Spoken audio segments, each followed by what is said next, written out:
Greetings and welcome once again to Roman of the Empire. I am your host, Roman. Tonight, we are on Volume 3 of Groundbreaking Comics, those comics that changed the game. And I am excited by tonight's panel. We have quite the full house here. Oh, and Joker Voice is back from the netherworld. He comes, he goes, he's the Joker. No one tells him what to do. Damn Skippy! All right, let's go around the horn here as we get ready to dive into this stuff. With us, we have once again Pops. Welcome back to the show, buddy.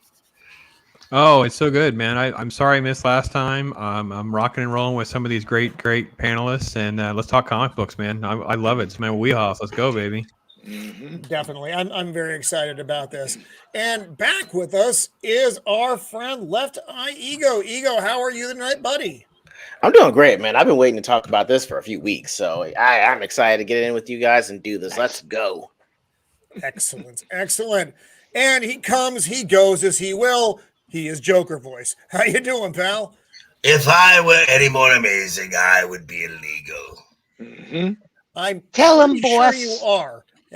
Speculate. Well, I'm illegal in Gotham. I'm illegal in 4 states.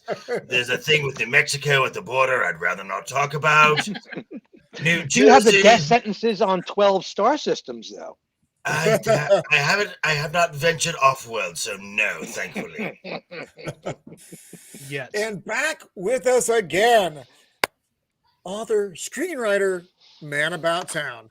Copa, the Italian Stallion. Copa Catania. How you doing, pal? Has someone done an edit on that? Made a Copa Catania edit on the face swapping and stuff yet? Has someone pulled that off? No, no one likes me that much.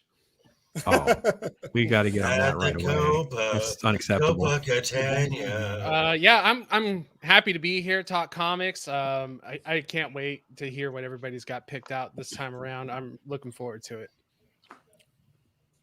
Excellent, excellent. And for the first time on this particular topic, we've made him endure a lot, folks. I'm actually happy he came back with us tonight. We put him in a time machine. We sent him back to the 80s, and we made him watch a lot of movies, some of which were good, some of which were Mad Max Beyond Thunderdome. Welcome back, Abomination AJ. How you doing, pal?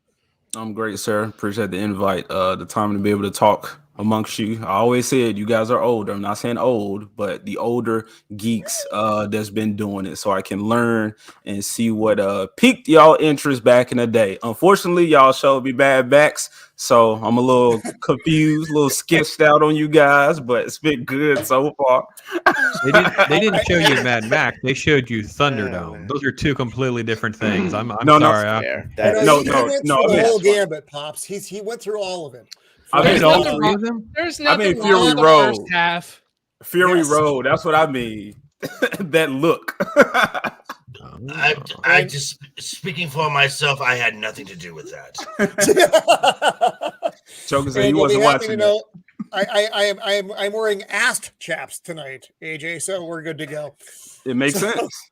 So, of the interwebs, he is the Umbrella. God damn it, I fucked it up already. Umbrella Monitor. He gets me every week. It's like a game. He throws out a different name. He knows I'm going to screw it up, and here we are. Matt, the Unbearable 73. How are you, buddy? Coming from the center of all universes, I am here to consume your universes and add to my power, my unbearable power. All right, fair enough. Pretty good.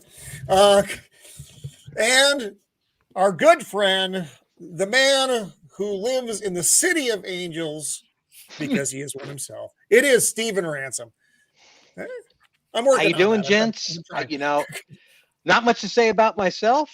Surviving. One could possibly speculate on thriving. I'll have to get back to you next week. Not if you're in California. Yeah, right. No. That's what I was about to say. But I gotta press it again. It's gents, Left Eye, AJ, I'm really adoring it, man. I'm really adoring what you guys are bringing to it. And Copa from the Cannoli gang, I swear you guys are just killing it. I'm loving the family atmosphere. I'm loving the guineas and the wops all getting together and hugging and kissing. Yeah, we all got to stick together on this internet thing. There's only 3 of us on this. Something's wrong with this podcast. Only 3 of us now. So, I know, right? You know, We gotta feel I this just got to throw some shine, you know, Dude. Pops, you know how I feel about you, Pops, you know, but these young men on the side over here, I got to throw some shine. I got to throw some sunshine man. on it. Seriously. Appreciate No, it. Appreciate it. you guys bring some really important parts to this conversation. Your willingness to see some with older eyes, while at the same time not budging a damn inch on your younger point of view. It's important to the conversation. Thank you. Actually, I think Copa said it best last week, and I think I was actually in the chat on a show, and it was you and AJ, and it was AJ has both the best and worst takes on everything. He's a man of division. He's very duplicitous. I'll take that. That's why we love him. And it's unvarnished. Whatever the thing you're about getting from is AJ unvarnished. Yeah, but the thing about AJ is he's unapologetic. He knows it's wrong, and he says it. Yep. I'm an extremist, man. Yes, you really are. Lays waste. So It's in the let's title. say hi to the chat here. We got with us MVP himself, Mac Shield Von Priestley, my green brother in to the north. It's good to see you out there, buddy. Got the white bear out there. Good to see you. Thanks for hanging. PJ, maybe, who's over in the UK, and it's like 2:00 in the morning, and I don't know why he's up, but I'm happy he's here. This is Cannoli Sasquatch and Mr. Cannoli Sasquatch. Thank you for hanging out with us. I know we got Jacob Ironside out there as well. Zax has popped in here. So thank you all. And I'm probably missing people. The Angry Canadian, he's in class, but he's hanging out with us anyway, because this is undoubtedly more fun than what he's doing in class. I would just like to take note that when the screen went small, it was me that was there. That's so strange. So I do want to, I'm going to lead off with a little tiny bit of news that I saw, because I don't want to go into the many things that are out there, because there are a lot of them. But this one made me happy. And that doesn't happen a whole lot regarding comic book or comic book media related things. So this would be J.J. Abrams' Justice League Dark HBO Max show reportedly canceled. Oh, thank Christ. Yeah. Thank Christ. And there was much rejoicing in the kingdom. Couldn't happen to a Joker, better I fellow. think we predicted that, didn't we not, brother? Yeah, Joker, yeah, didn't we did. predict that it would continue to melt down before it actually Yep. got its act together? We would just say, continue more melting, more firing. Just, you guys think they're It's safe. like, they are not safe. really? Yeah, So that I and, was They got no cash, very man. happy. They have no freaking cash. I don't know how they're Well, going to no, what liquidate that is, though. everything to get 10 films out of James Gunn's behind. oh, well, there's They had to pay actually JJ if you and his watch company. if you watch my video from Yes. yesterday morning, kind of might explain it. Mhm. The goal is not to get 10 films out of James Gunn. The goal is to get maybe 2 and maybe a series, and then sell it off. Sell it off. Adios, Yeah, I know. muchachos. Which Which I think we actually also makes predicted sense. licensing and farm it all out. Where are we? So- Their best sad case thing, though- scenario is that the first movie makes a ton of money that funds the second one, so on and so forth, if they can keep putting out hits. But we all know they won't be able to do that. So Well, Zaslav, according to WDW Pro, Zaslav is expecting the entire the Warner Brothers catalog and the Warner Brothers itself to be sold off in like the next 6 Ooh. years. I can see that. Oof. So, I mean, I get it. but then David gets to. But then after all is said and done, David still gets to keep all of his Discovery Plus stuff and go off into the sunset and do his own thing. well, hopefully people that actually give a crap about these franchises and our fans will buy it. Somebody will buy it, and it won't be just some investment for some nebulous investment firm that doesn't know anything about this stuff and doesn't respect it and thinks it's silly and for kids and juvenile and dumb. That would be the present slate of writers and producers over at Marvel.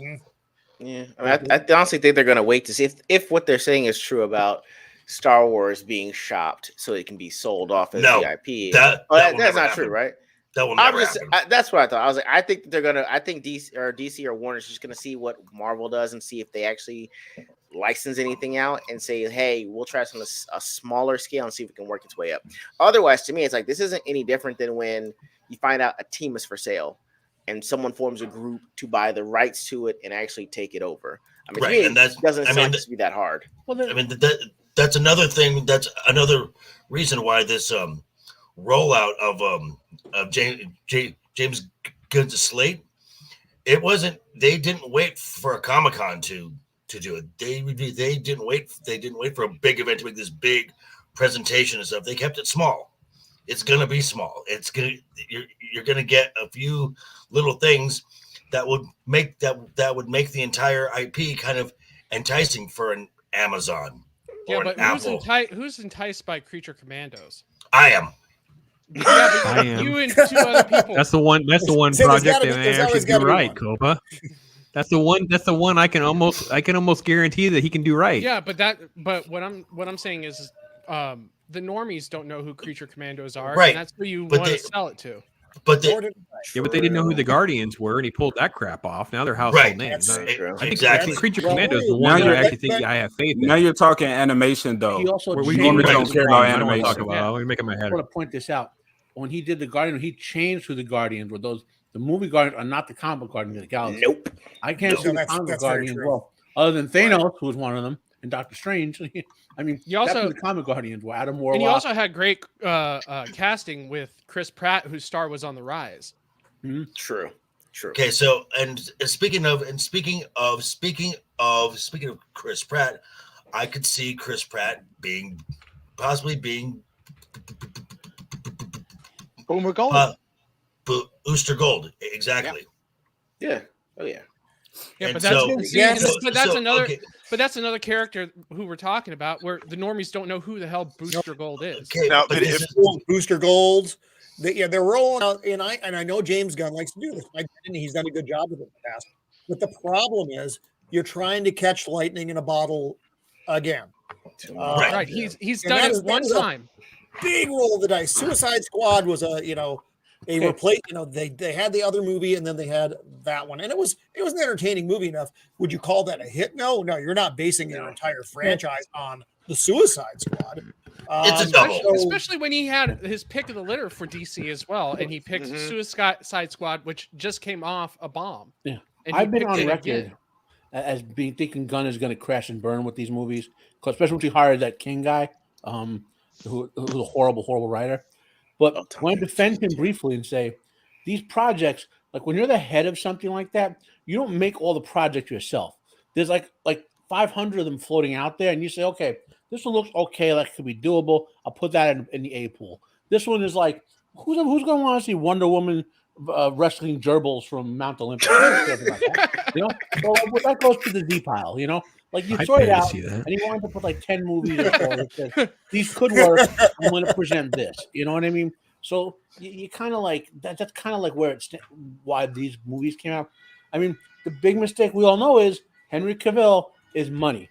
Okay, Henry even if you Cavill wanted in to this- do a Superman movie with Henry Cavill, the guy is the #1 banking star for the past 20 years. Yeah. Right? I am not sold on that. I am not sold on that statement. I proved Henry- it. I did a video proving it. So go look at my catalog on Unbearable 73. The guy is literally like $2.5 trillion. I'm not Henry even counting Cavill- the last couple of movies or TV shows. Henry Cavill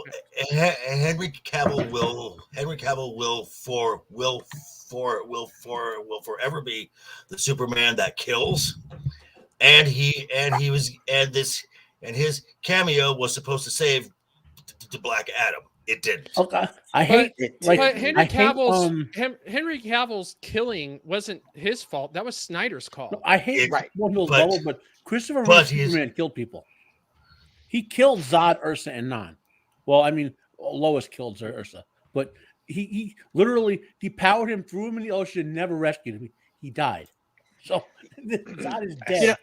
Joker Fair. voice, I completely agree with your point of view. I understand where Matt's coming from as well. Mhm. We have I'm not Flashpoint coming up, right? He was a perfect opportunity to pull all of the black coloring, all the noir coloring out of Snyder's Superman and make him bright blue and red again with gold and yellow, with brilliant eyes and clear skin. That all could have been done in a snap, in a single snap. And it's not about what Henry Cavill did. It was about the presence of Henry Cavill as DC's version of Chris Hemsworth. He is a gorgeous man. Okay, the women absolutely adore him standing there doing nothing. Okay, I adore him too. Standing there doing nothing. Yeah, me too. Okay, Women It's want good to look watch at. what he wants. What Cavill is. In. but from a business standpoint, if the goal is to sell this thing off, if that is the goal, for one, do I want my new partner doing this to be beholden to anything with the Snyderverse? No, I don't. I want to give a nice little sampler platter to say, hey, look what you can do. You could with Lanterns, you have a TV crime drama with if it gets Swamp Thing. made. If it gets made. We have Okay, to look at that. We have to look at it that far down the road if it gets made. And that's We why have to get I past said the first Cavill, little bit first. just take All-Star Superman, the comic, and Henry Cavill, and make its own thing, and you have gold. Yeah. Like rolling Stop. gold. Stop hanging on to Henry Cavill for the time being. Yeah. Stop. Agreed. And Stop. I think the Oh, hey, conversation can stop hanging on to it as I'm well. gonna we throw can certainly something get out to it there. later. Like a bomb. and then I want to move into what we're actually going to talk about tonight. Right. Here we go. Yeah, let's Who roll was out the first entree, will in you? the Flash trailer, who was on the Batcycle? Ben, that was Batfleck. Yeah, Affleck. That was Batfleck? He has absorbed the Nolanverse suit cycle. Because if you look at that Batcycle, it has two tires to it and stuff like that. I think it's a variation of what Nolan's Batcycle was, but it's Batfleck on there. I don't think Nolan's Batman is. I think only his suit is going to make an appearance. Is it a hot take to say we'll see Adam West? Just saying. As Alfred or as Batman? Well, we I don't did know. get to I don't see wouldn't put anything past these people for a we cheap got to reference see at Kevin this point. Conroy in the series, right? Didn't I Kevin really am not Conroy make happy a what they brief did to appearance? Kevin Conroy In the that made me CW show, sad. he was. Yeah. Yeah, And that was disappointing. They made him play an evil Batman, and that was pretty much it with us as fans. With It was awful. Yeah, it No, was. and I love It Kevin was. Conroy. He's my favorite Batman overall. he was mine too. Mhm. Well, that goes without saying. Yes. But so AJ, you know who we're talking about here, Kevin Conroy. Yes. Wow, that was funny. Wow. I'm sorry. That was freaking Wow. Shots fired. Shots fired. And Roman, you know what we're talking about when we say Wizarding World, right? You've heard of this character, Harry Potter, haven't I you? literally don't. I don't know what a Harry Potter is. I know there's some people in England angry at a lady over there about some stuff, but I don't know. I don't really know what a Potter is. I know Mr. Potter from the Christmas movie, but that's kind of it. Anyway, so let's roll into the topic of the night, and we can fight about other stuff as well because Hello, nerds, that's what we do. Let's do virtual. And, I need to throw a shout out to Comics and Cosmetics, who was gonna be here but then couldn't be here, and I appreciate Joker Voice was gracious enough to fill in, and thank you very much for doing that, brother. You're welcome. And you complete us. You complete us. I know, much better than who you originally had planted this spot. Well, I would. You don't have boobs though, so that's Exactly. Really, that's the only detractor. Well, That's the detractor. People I may like not have. boobs. I don't have boobs. I may not have boobs, but I'm not a hack. Well, he doesn't have Wow. boobs like Nebula does in the new Guardians poster. Oh fuck! Why'd you bring that up? No, we just got done fighting. We just got done. Hey, why you got to beat it up? God, Make me some spaghetti from the countertop right now. Wow. And I got racial slurs. Does anyone else think that StephenRansom looks like an extra in a new Thing movie? Kind of. An article right now. I'm telling you, the radio's dead. We're not going to be able to communicate for at least a month. There's a storm rolling in. The radar's down. I ain't got nothing. Get someone. Get anyone. You do a couple shows with Joker voice, and all of a sudden he gets racist. Oh God! What the fuck? I know. I mean, I got Copa, who's against Ezra Miller's community. So, we got that problem rolling into this thing. AJ is ageist. He doesn't like old people or hobbits. I don't even know what the I love old people. Problem. Thanks, AJ. Thanks, AJ. He just doesn't like old hobbits. Thanks, buddy. Thanks. I don't like little people. Oh, freak me out.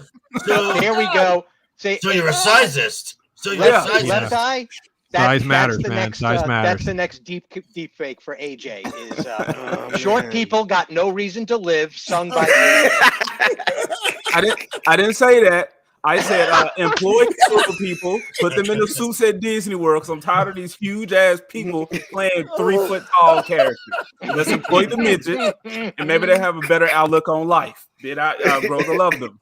Homunculuses specifically. Perfectly sized miniature humans. AJ Let's find some use for them. Phobic. So, Pops. We'll bring this back. We'll bring this back to We're gonna start. We're gonna start. I get to go first. We're gonna start now. And right. So again, we're talking the groundbreaking comics, the comics that, at least in our opinion, changed the landscape. And I'm sure, fight with us. It'll be fun. Argue. That's what we're here for. So, Okay, Pops, well, what do you got, buddy? So I went and really, I can't believe I'm going to talk about another book that I do, a series I never even collected, but not until later. Never owned it and love to own this book. He is the comic creator that no one knows, who has created so many characters that as household names, and so many movies of characters that he created. And Matt has to be quiet because he'll know exactly who this person is. He's an OG that knows this stuff. Len Wein is a goat, and no one knows who Len Wein is. It's incredible. After 60 something issues, X-Men was failing so bad. For 30 something issues, they just did reprints. Right? None people understand this, how this works. So Uncanny X-Men for 65 years, and then suddenly we don't have a lot of money. We're not doing so well. They do reprints for a little over 3 years, or about 3 years. And then Len Wein decides he's going to redo all of this and salvage the X-Men. And he decides to publish in 1975 Giant Size X-Men #1. Now, he's already created Wolverine and Hulk. So this is technically one of the early appearances of Wolverine. He's the first appearance of Storm, first appearance of Colossus, first appearance of Nightcrawler. He's introducing all of these things. He's redoing everything, adding all sorts of elements that allow them to have a jumping off point that they can now write for years. Like everyone who thinks that, X-Men is about race and social issues and things like that. Well, Len Wein didn't approach this from a victim point of view. He approached it from a storytelling point of view. Let's have interesting characters with interesting dynamics. And Professor X is going around the world gathering this team of mutants. He's explaining to them in these scenes, you're a mutant. Like when he meets Nightcrawler, basically they have the torches and the pitchforks. It's going after Kurt. It says, Kurt, you're a mutant, dude. Right? Xavier's going to Wolverine, and Wolverine's like, they don't want Wolverine to go. And they're like, no, you're going to come with us. You're going to be a mutant. You're going to do this. This is the team. This is what I'm offering. I need your help. So it creates this reboot for X-Men. And then obviously once X-Men picks up and we have Chris Claremont take over, obviously for over 15 years, Chris Claremont is writing X-Men into book legend, right? But this is the book Len Wein is the reason that we have this book. He is the reason we have certain characters and why they have certain powers and everything like that. So literally one of the biggest creators we've ever had. Most people don't have no idea who this guy is. So Len Wein does all this. And I don't even know how to do this comic justice. This is the first appearance of Ileana Rasputin, which is obviously Colossus' sister, who becomes magic. This is the first appearance of Krakoa. That's the island they're all being gathered to go to. Those the living island. Everyone's heard about Krakoa now, freaking every day for 3 years in the X-Men universe because they can't stop having another gala dance party at the freaking X-Men universe because people are nuts. But all this started here. Giant Size X-Men basically is this sort of precursor to what was basically 30-something years of just an explosion of the X universe. Obviously, when you lead into the comic book stuff I talked about last time with 1991's relaunch, and then of course the animated series and different, Wolverine is probably the most iconic of all the X. Even the normies know anything and everything about Wolverine. Think about how many things have been spun off from this book. Len Wein It's pretty remarkable. And Len Wein was one of us. He started in the industry when he was like 20 years old. He was a fan. So back in the day, you could kind of get into the business. And some of them, kind of got in a little older. They were more mature. They came in through advertising or something like that. He just got in. And he's an incredible co-creator that's tied to Swamp Thing, Lucius Fox, Amanda Waller, Brother Voodoo. I mean, it's just a remarkable creator in a remarkable book that kind of is at the foundation of what we're talking about as far as groundbreaking, influencing books, creating characters, making drastic changes and focusing on like storytelling and the respect of the lore and what came before. Len Wein is notorious for his relationship with Alan Moore and turning him loose on Swamp Thing. Now, so Swamp Thing he co-created, but Alan Moore wanted to kind of flip everything on its head, and he let Alan Moore have the rope, like, you do it. And he got into the conflict with Alan Moore over the ending of Watchmen because he was calling out the fact that the ending didn't work for him and Alan Moore wouldn't change it. So this is a guy who really, really had a good gut and a good sense of the business and storytelling, what people would want, how to make things interesting over time, not just some sort of, flash in the pan, sell a couple variant covers or some other nonsense that we get now. It's like you have all these really dynamic characters that are coming together to create this new team with some old characters, some new characters, some young, immature characters who have like room to grow, characters that are going to be in conflict with each other. Anyway, so that was the reason I chose Giant Size X-Men. I was shocked that no one else had brought it up. That's why I ran it by Roman first, make sure I didn't mess up. But just truly a remarkable book. There is actually a facsimile that they've redone on this. It'd probably cost you maybe $10 or so. Maybe you can get a cheap copy at your local shop if they've got one laying around or something like that, where you can actually physically have it. The book itself is selling, obviously, for thousands and thousands of dollars now. It's like a remarkable surge over the last 10 to 15 years.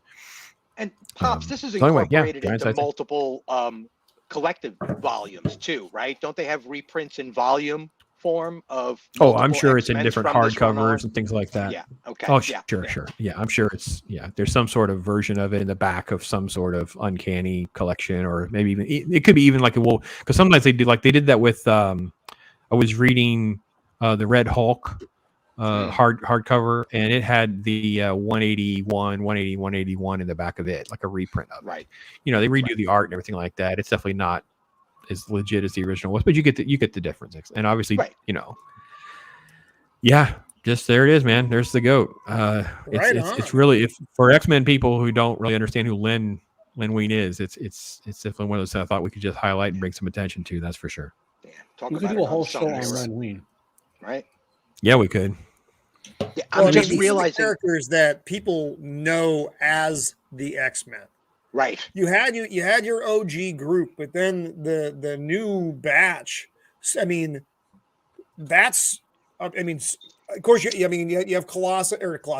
Cyclops and Jean Grey and the Beast from the old school and Angel, but then the Storm, Colossus, Nightcrawler, and Wolverine in the new batch, Banshee to a degree, but that's when you think of X-Men in the modern context, I mean, these are the characters you're thinking of. Yeah, and I think there's characters that he's again this opening image is very important. This is important because he's really paying homage to where the team came from to where they're going, right? So he's really tying it together for you. Even though I think it's a horrible drawing of Beast, I have no idea what Dave Cochran was doing that day, or somebody changed it behind his back. That's a pretty crap drawing. I have no idea who that's supposed to be, but yeah, they like photoshopped him in It's there. not good. It's not good. Yeah, Jonathan Majors is cosplaying as Beast in the background there. It's just crazy looking. Wow. It's a mess, man. I don't know what's going on back there. I cannot get over how it's just dawning on me as just in the back of my head, I'm getting an echo of it. This gang, this new X-Men group it's almost like the bridge of Star Trek. I mean, you've got a Russian, right? You got a German guy. You got a guy from Ireland, and there's Ohoras in there, and I mean, seriously. Yeah, you have a Japanese. So speaking exactly. So it's Japanese. Thunderbird is obviously Native American. They deal with racism right out of the gate in the book. I mean, there's stuff that's racially insensitive in the book, and it just keeps going because he's dealing with issues. And he had no problem turning this over to someone like Chris Claremont, who was going to be bold and brass and let it swing low, man. That's what made Uncanny got so legendary, because they had no problem just letting it all go. And now that we're in this age of like wokes put handcuffs on people, they can't take risks. Yes. And Lynn Wein said, listen, we're going to roll the dice with this. And it just turned everything around. Well, I'll say that that's an example of, I know when I was growing up, me and Ego, we were used to you see an ensemble of characters, you got like one of every race.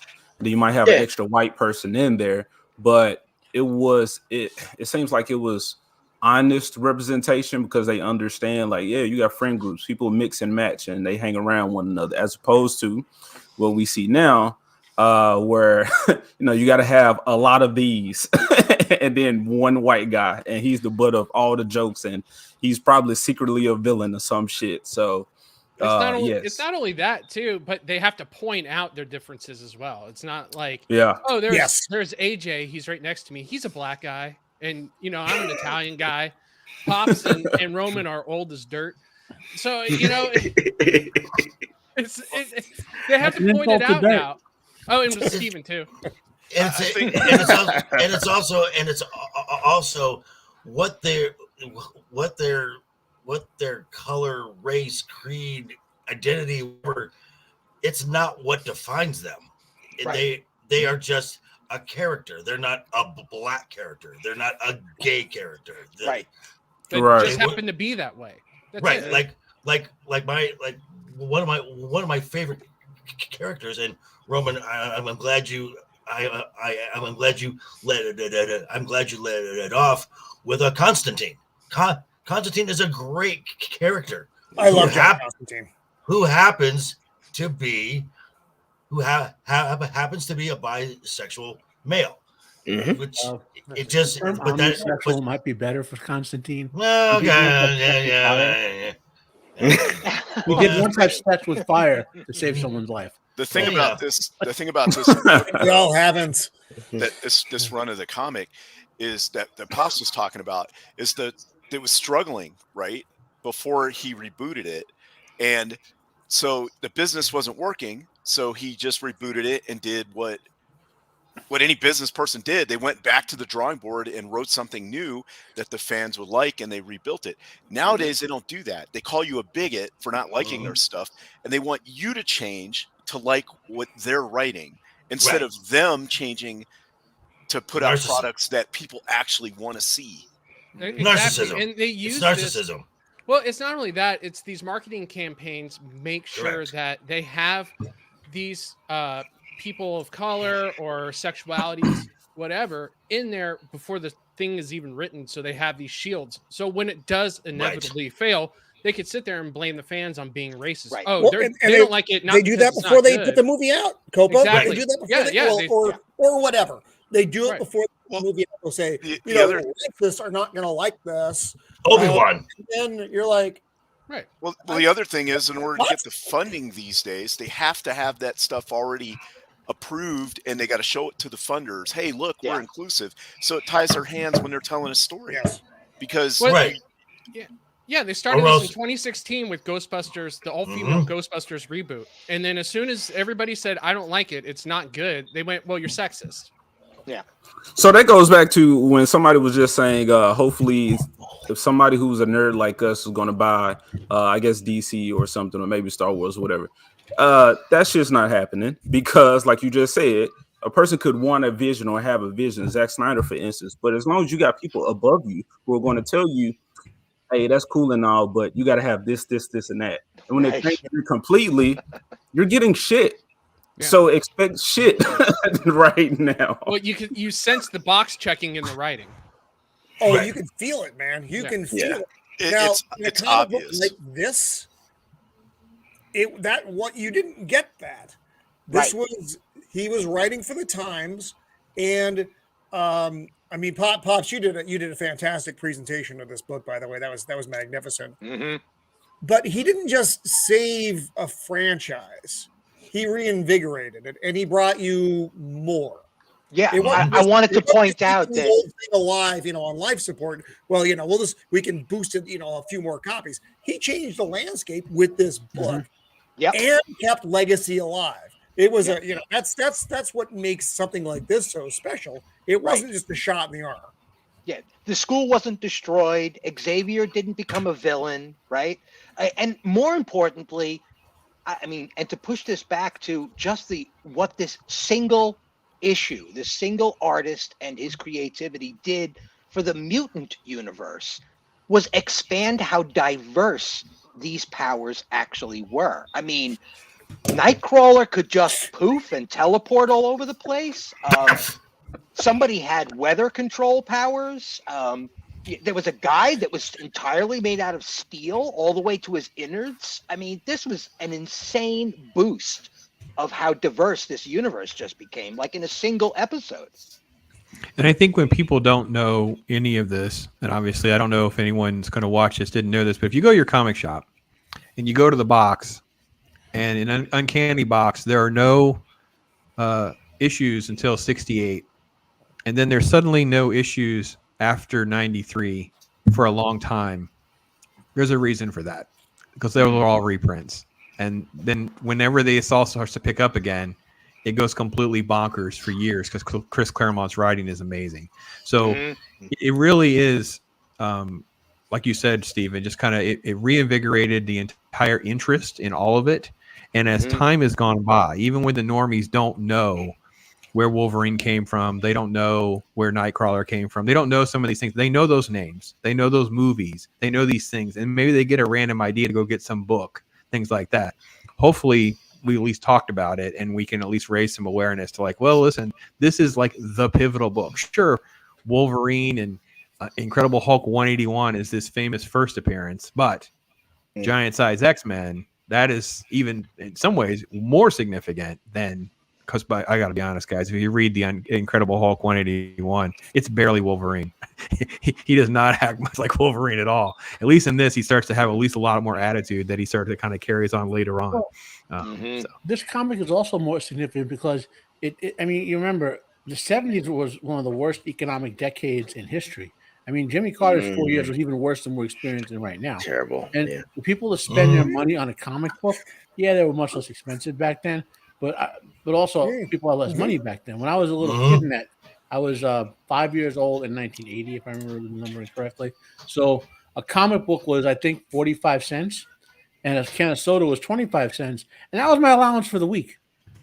So like you were happy to have it. Yeah. So, I read a lot of comics. My grandma bought comics, and and all that sort of stuff.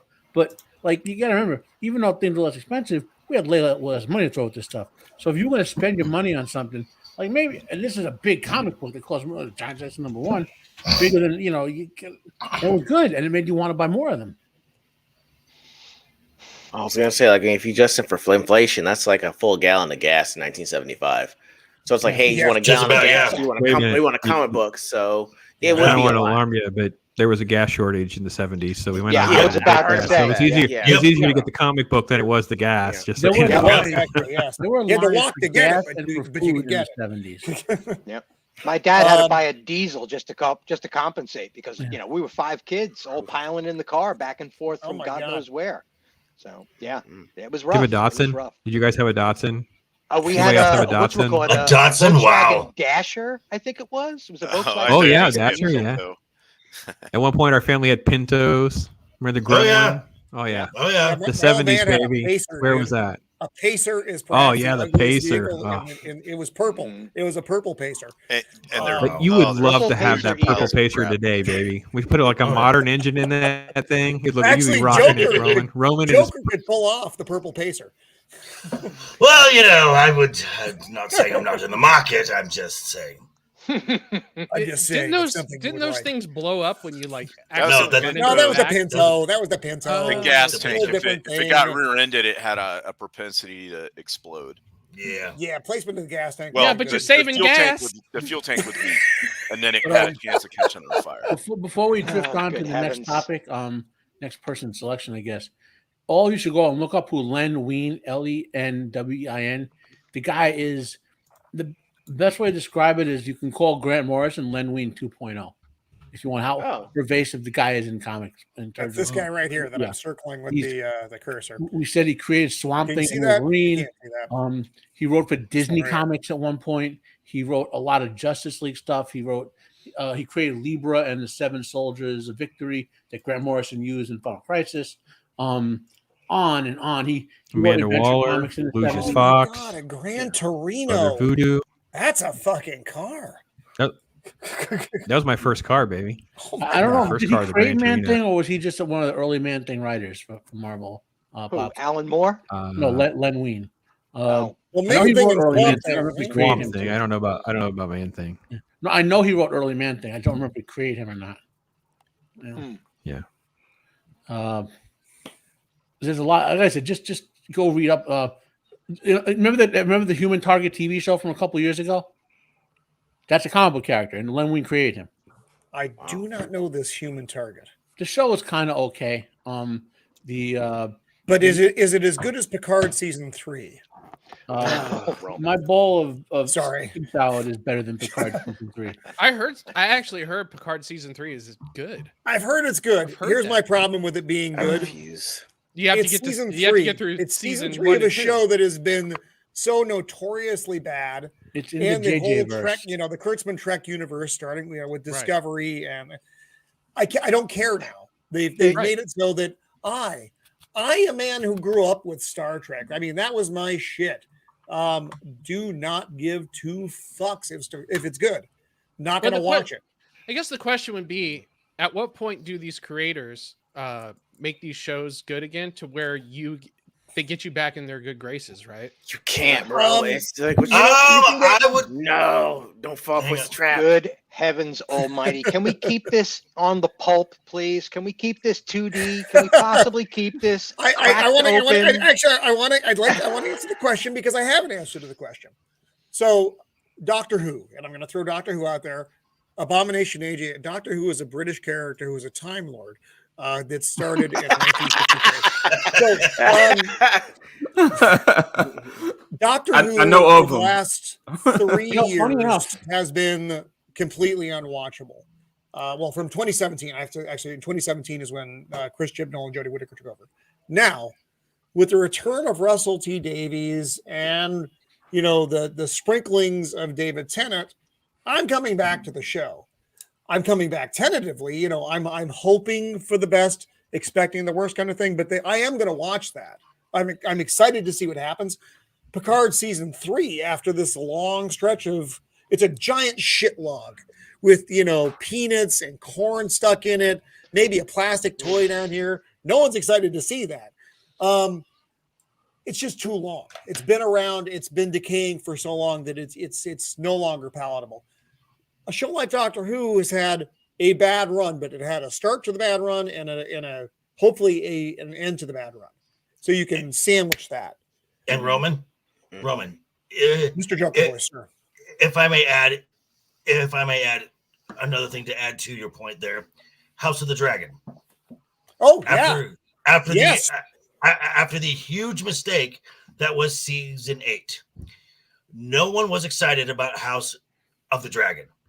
I am glad to say that I was wrong about the show going. Me too. The show, yes. The show, the audience size grew with every episode to the point that on the Nielsen charts, Game of Thrones started to rechart in the top 10. Folks were going back and rewatching Game of Thrones because of House of the Dragon. Yeah, and then they got to like season 5 and were like, what the fuck? Right. One clarification I would like to make that I think, because House of Dragons, I agree. There's been a lot of hype. There's been a lot of really goodwill that's been transported back to the fandoms involved, right? Some really good faith was reinstalled. Yeah. But when things did go off the rails at the end of Game of Thrones, nobody was throwing mud at the fans for not liking it. Okay, correct. That never happened. So the goodwill remained intact for the entire time up to House of Dragons. With Doctor Who and some of these other fandoms, we have been flat out dragged behind the chariot. Okay, I'm sorry. Pops is right. Pops is right. Don't be like that, Pops. Okay, come on. To get back on topic, other elder member of the panel. Yes. So House of Dragon. Well, if we're not going to stay on topic, I just keep throwing hot takes out there. I try to throw out some love, telling people to watch Mayor of Kingstown. I got nothing, so I will tell you my hot take. My hot take is overrated.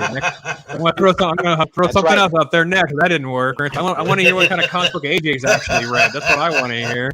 Yeah.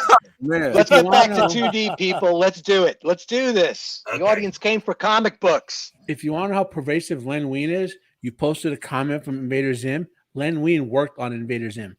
Damn. Really? Ooh, okay. Nice. Good to know. So actually, we're going to jump to Joker voice next because he is time limited this evening. So I want to make sure he gets his bit in on what he wants to talk about as a groundbreaking comic. Okay. Let's do this thing. What do you got? There are 4 titles that come to mind. One is The Death of Superman. Just that cover alone was just ridiculous. And probably what I don't know about the numbers. I am sure that Pops would have more, Pops and Matt would have more info on this, but I believe that was one of the biggest selling titles of all time. There we go. Huge for its time. Yes. Another one. It's like 6 million copies or so. Yeah. The only just in the marketing of it, what the problem, the reason these comics suffered from sales is this is right around when the comics companies and were catering to the what do they call them guys? Pops, the money only investors who didn't read comics, and like 3/4 of comics were being bought by rich guys who didn't read comics. And so they were publishing like millions of copies of these issues. So after those guys flooded the market, all the sort of valuation dropped like a rock. Right. Yeah. Well, I remember when this came out because my mom got me 2 sets. This book has bounced back very strong. Yeah. She got me 2 sets. The set that was not in that black plastic bag. Yes. And then she got me the set that was in that plastic bag, and I haven't opened it since, just so I can read The Death of Superman. This thing was huge. Yes. I remember everybody lining up at the comic book store near my house just to get this one. And the thing is, this wasn't the first time that this had happened to a major character. This was just the biggest character they had done this with. Do you guys remember the death of Captain Marvel? Yeah. Okay. Yeah, but why didn't she stay dead? Wait. Not her, not the woman. Marvel. Right. Captain So Marvel. Bucky stayed dead. Like when Death of Superman happened, people thought, "Oh crap, he actually might be dead." There was actually like this moment. It was on the news, and like Couple was saying that black bag with the blood dripping was on the news like for like a week because like what Matt was saying, millions of copies were flying off the shelf. It was insane. But then like a year later, like a year later, they had like a fan base. You can pick who's going to come back as Superman. They had like a cyborg 4 Superman. And they have 4 Supermans you could pick. The 4 Superman, yeah. Which I was really happy. Which I was really happy when they did that concept earlier. When you got to vote of should Jason Todd live or die, which was quite fun for me. Well, I was actually happy that they killed him, and I actually like him better now that he's been dead and came back. He's a much more enjoyable character as the Red Hood. So yes, he is. And then my number 2 would be one of my favorite comics of all. It would be the Killing Joke. Oh yeah, we covered the Killing Joke, but I'd say the Killing Joke is just let me pull it up real fast here. Why did Joker pick the Killing Joke? Oh, I wonder. It's peculiar. It's a peculiar thing. This book was just it was, and if you were with us for the earlier shows where we discussed this, hang in there because this book is worth your time. And I know a lot of people out there. We probably have different folks watching this week. This book was such an oddball take on Joker origin story combined with just a really dark story about the Joker and how he wanted to take revenge on Jim Gordon and Batman. Right. And I believe that there was a cover that was banned. It's the one with where they've got a Barbara Gordon in her Batgirl cowl and Joker is behind her painting a red smile on her face. Oh yeah. Oh really? I've never seen that version. I think this was still back with the Comics Code time period. Yes, Pops. Yeah. Pops. Oh, noobs. Noob reviews. Noob reviews. That's a great story. So you guys know, Megan at Noob Reviews got a copy of this book and she's showing it off, and I'm telling her to put it back in the bag. Because like if you open this book, I think she had a first print because there's multiple. There's literally like dozens of prints of this book. And I'm like, you might want to get a cheap copy to read and manhandle, and then have a nice collection. Yes. She ended up buying a first print, and she didn't know she had a first print when she was showing it off on the stream. I'm like, hey, time out. That was yeah. So that's the inside joke. Wow. Hey, I put the band cover in the chat. Okay. Go. Here, let me pull out of this and bring that. It is insane. I totally remember this one. It is. Yeah. Yes. Because I gotta figure out the chat. So you got this story. If I click on this, is it going to take me out of the thing? And the best part about this, and the best part about this is with the iconic the voices. You really can't read this comic without hearing Kevin Conroy and Mark Hamill. Right. In your head. Yeah. Oh yeah. 100%. Oh, look at this. This is. That is dark. Why was that banned? It's dark as fuck, but I don't know why it was banned. Because it was back then. Now this would be like, oh, it's trans representation. Because it's because of what the Joker did. That was the most hysterical thing. But you don't know what Joker's going to do to Barbara before you read the book. Well, right. Yeah. I mean, when you read the book, you realize this. If you ban this cover now, it'd be ableist. Right. I mean, you know what happens. It's terrible. Yeah. This is that cover is the worst graphic stories. Yes, because this one makes like a mark in your brain because it's so. Yeah, it's so. Horrid. It is so vile of what I did about Babsy. You know, again, she's like a book. You know, she had no spine. It's a soft cover. See, there's an ableist. Everything about that cover was toxic masculinity and the gun. So that's staying down. I know. Yep. Barrel between, right in between. It hasn't been fudged that whole picture. Yeah. And then, ouch. And then my number three comic of all time. And then Pops has been doing a series on this, and that would be Spawn #1. Yeah. I mean, just because we were so used to Marvel, DC, and all of a sudden out comes not Marvel or DC. Yeah. And this just came out of nowhere. Just like, what the hell is this guy? Holy crap! He's a hero. He's a hero, but he's from They hell. all left. But he's from hell. See, that's what these creators needed to do, and none of them have the cojones to do it again. The creators just up and left. So you have Jim Lee, Todd McFarlane, Mark Silvestri. They're all, Rob Liefeld. They're all just, okay, you know what, guys? We're out. We're worth more money than all of you guys combined. We'll just do our own crap that we own. And they did. And it was just insane for like 2 years of how big Image got. Spawn #1 in my first go-round. Yeah, you did. It was awesome. That was the fourth most important comic of all time. Let's see. Here we go. Sorry, I just need to define the image. Yep. Yeah. Yes. Oh, and yes. To McFarlane's credit, he understands. Spawn still costs $3 an issue.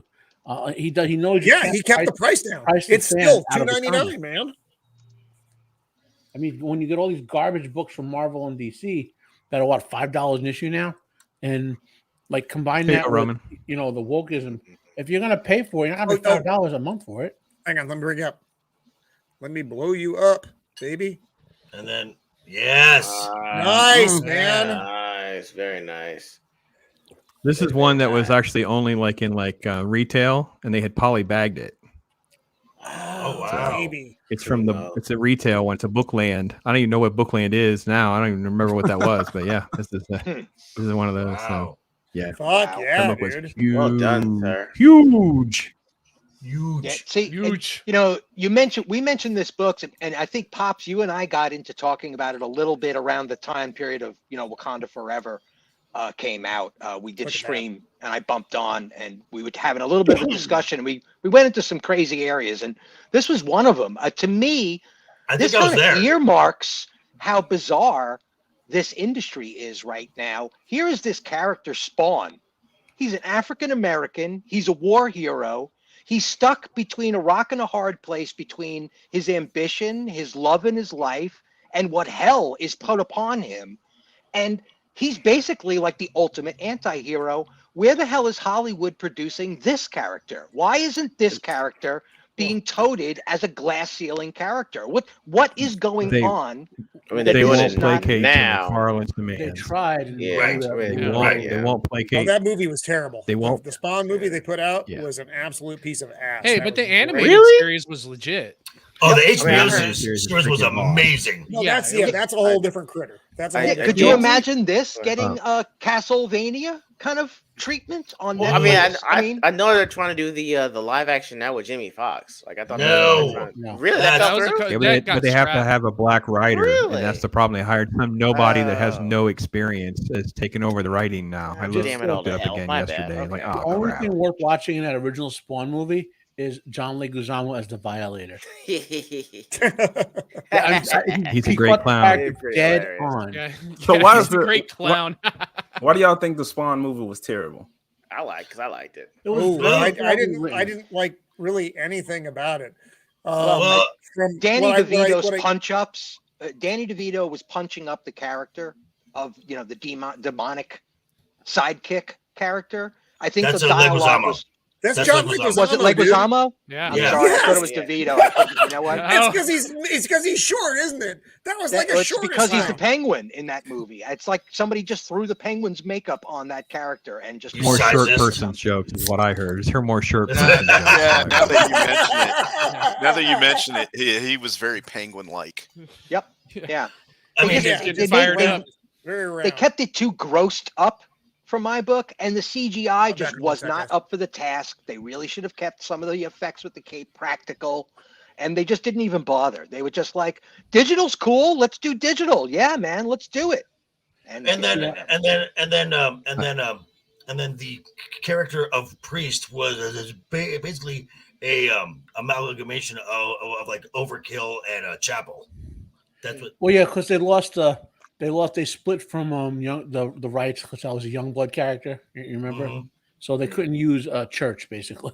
Chapel. And the thing of it was, I believe the live action and the animated came out in the same year. So you had that choice of going live. If you saw the live action and then you saw the animated, you were getting two vastly different kind of stories. Yeah, yeah. The writing just was kind of, and that was the main thing to me with the movie was the writing was just meh. because we were really enthused about this. The costume looked good. And I will say this, I'll keep saying it. John Leguizamo must have read the comics because he was dead on as the Violator. Right. Dead on. As the clown and the Violator. And well, I enjoyed the movie. I'm just throw that out there. It had popcorn moments. Like I said, once you get past all the sort of weird like wandering through gunfights and stuff, like you know what I mean? Like it has its moments, but like if like let's say that was the first we ever saw of Spawn, there was no comic book, I think the movie would have been better received. Yeah. Okay. And then my last one, this came out recently, and I think it's something we can all agree on. Isom. Oh, yeah. Fuck yeah. Well played, sir.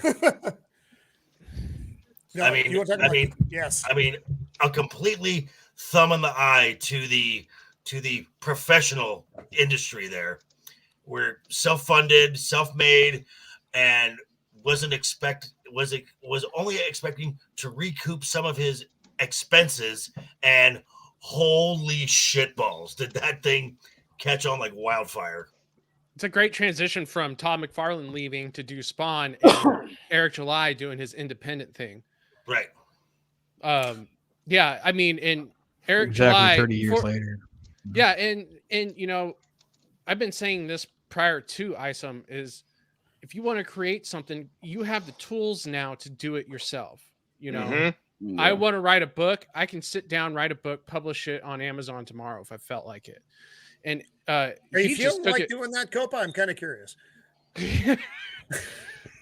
So, but what I'm saying is that Eric took it to the next level where he said everything about this is going through me, and he nailed it. He absolutely nailed it. He's giving people what they want, and he recognizes that there's a gap in the industry, and he's filling it. You can say whatever you want about the story, but he's putting something out there that people are gravitating to, and I think it's just excellent what he's doing right now. Absolutely. Well, it's what's needed. I mean, the only thing I regret about the shift of comics to all of these like indie funded projects is for comics to have a real comeback, they have to get those cheap $1 comic books back in the store that kids can read. That'd be nice. Yeah. You have to do that, and no one's making that effort other than Disney with their Mickey Mouse comics that you can Yeah, Isom does come with a hefty price tag. It makes you think twice. Oh, about it's buying, a lot. Yeah, this you couldn't give this to it. Or I mean, you wouldn't buy this for a kid. You're buying this as a collector and as an adult who wants to read the book, but you wouldn't buy it for a kid. Whereas we would buy, our 25. And even in the 90s, I was going through my box a little bit earlier, like 75-cent comics in the 90s. That's how much they were. Yeah. I mean, if I could have, because I would have bought, if I could have afforded it, I would have bought two, because I still have the one I bought. I haven't taken it out of the bag yet. I still haven't. And so I haven't even had a chance to read it yet. So I don't want to bend anything. I don't want to. I don't want to do. I don't want to appear on Pops's show and Pops be like, hey, put that back in the bag. Well, all right. It's rather well constructed. They do have a good crease, so you can open the cover without bending it in the wrong place. It doesn't have weak edges, and okay. Yeah, you know what? My thought is, books are made to be read. Open it up and read it. Yeah. They sent me two. Wow. They sent me 2 copies of Isom. I only ordered one. Oh wow. I wrote them back and said, "Hey, you sent me an extra copy because I know his production costs what they were." And they asked me to send it back. They sent me the thing. I'm like, "Okay," and I sent it back. Good for you, man. Wow. It wasn't mine. It wasn't mine. I paid for one. Right. And it wasn't like a big company that I don't mind fucking over. Stand up guy. Over Eric July. Yep. Right. Honesty. So I feel, man, Isom come back around. Isom was it was a great book as far as especially somebody young like myself. I'm able to see a character be put out, and I hope there was some great about the book. There was some issues with the book, And I compare it to, it seems like Isom's, this first book is kind of like early comic books. And I would hope that the issues that I had with the book or Eric's company finds its way and delivers on some things later on. But I think you can only really judge it by seeing the story play out or with multiple books. It's hard to judge just based off of one. Oh, there we go. Oh, I'm gonna blow you up. Yeah, I agree. You can't judge Very nice. whether the thing is going to be good or not off of one book or even two Yeah. books. You got to wait for the series to end, and then give your judgment on it. Yeah, so I yeah, think groundbreaking as far as groundbreaking as far as like this guy been talking about doing the thing, and now he's walking the walk, and he put it out and made a lot of money. So aspiring creators like myself see that and like it's possible. People want this, they're willing to support it. But yes, I got the first book. I will buy the second one, and so I hope he just keeps delivering, and it ends on a good note whenever it ends, if it decides to. Yeah, I think Eric July laid a perfect foundation to build on something very special. Practical lesson, people. You ever wonder how to get this back into this? When you put it back in the ball, you keep rolling until it's smaller than the tube. Right. Oh. And then that was maybe a little graphic, Matt, just so you know. So there's two things I want to point out right now. So both Pops and I decided to go with Superman tonight. So the old guys. And also, AJ, is that a Christmas sweater you're wearing? Yes. Yes, it is. Roman is always check this late. out, guys. Roman is always pretty much late the to same the thing joke. going on right Steven's here. got There you go. Well, he's been trapped. Very good. Sir. Very good. Oh my God! Wait, what the fuck is wrong? There's both of you doing it. One guy is like, all right, okay, I got it. Did you guys call each other? Yeah, It's would like you guys a call memo? each other? It's a special kind of love, man. It's a video streaming kind of love, man. That's what it is. Steven, my man. Oh, God damn it. You know, it's things like this, guys. It's things like this. Ay, God. Okay. Man, I look like a homeless man a lot of the time. So yeah. So those are my four. So that's what I thought were truly absolutely solid, dude. Truly groundbreaking stuff. You know, Joker, I think a second mention of the Killing Joke is totally representative of you being on the channel, because this is the one time the Joker actually got Batman to laugh. Yeah. That was a weird ending. That was a very strange ending. And they left it, and I think they left it ambiguous so people would talk like, did he let him live? Did he kill him? Right. What Let me jet down just to show that's that you can't really you can go either way with that ambiguous ending on whether he let him go, whether he just let him get arrested, or whether he killed him. Right. So are we supposed to have more than one pick? I know I've seen more than one pick. No, you can. This is AJ. This is it's a pretty loose exchange of these ideas. You can have one, you can have several. So we can let it roll as we will. There's nuance. And Joker were a little bit on the timeline tonight, so that's why I want to make sure they got in first. Actually, Joker, could you read this? Let me find the page in mine because that's a little small for me to read there. Really? Where are we at? Oh, you young folks. We are on. It's that. See, there are these two guys in a lunatic asylum. Okay. He said, "Don't take the shine away from him. Let him cook." Come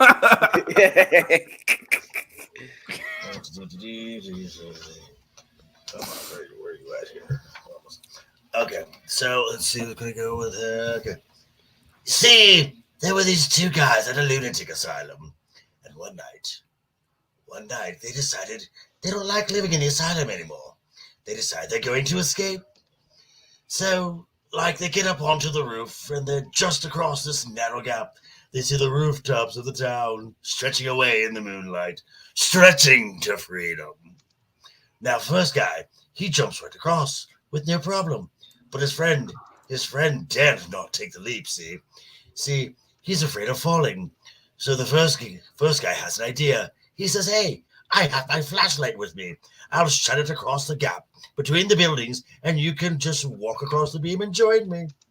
But the second guy, just shakes his head. He says, oh, and he says, well, what? Do you think I'm crazy? You'll turn it off when I'm halfway across. Oh, do excuse me.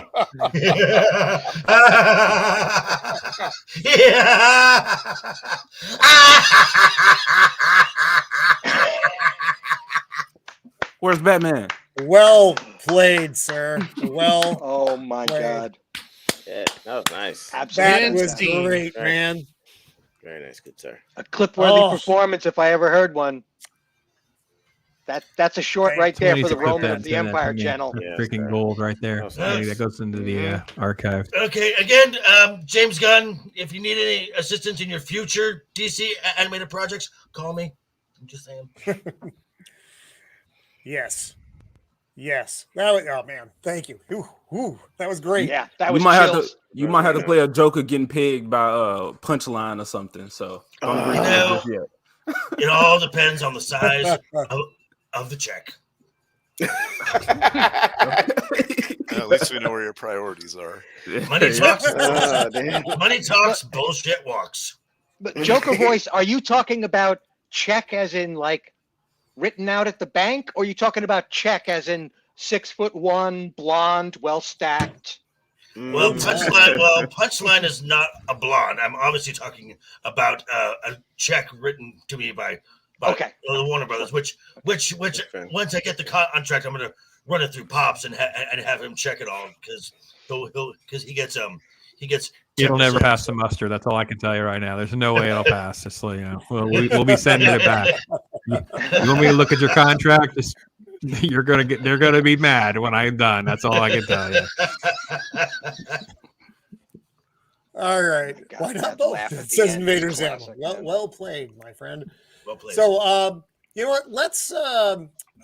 Let's jump down to the new guy in the comic book panel here, Abomination AJ. Oh man. What, sir, doth thou bringest to the panel? So youth. He brings youth. That much Yeah. is certain. That's probably it. So I would consider this groundbreaking for me. I didn't grow up with comics really, at least like collecting and be able to read these stories, but I did grow up with the newer or almost a better version of the internet than some of you guys. So I was able to read stuff online and like maybe a book for a library. I catch some comic books. So in my older age, I was able to read stuff online. Hey, I like this, I like that. I go and collect. So my book, which is groundbreaking to me, is Planet Hulk. Oh, fuck yes. Here, I'll bring up the digital version. There you go. Yeah. Yeah, man. Oh, Planet fucking Hulk. I love Planet fucking Hulk. And my homie E.G.O, he bought me the figure because he saw me just fucking drool and cream all over this book. So he was like, I appreciate that. So shout out to him. Better to be Oops, let me pull this out so I look like a fucking idiot. It's right now. better to be a Twinkie than a strudel. I'm just saying. Okay.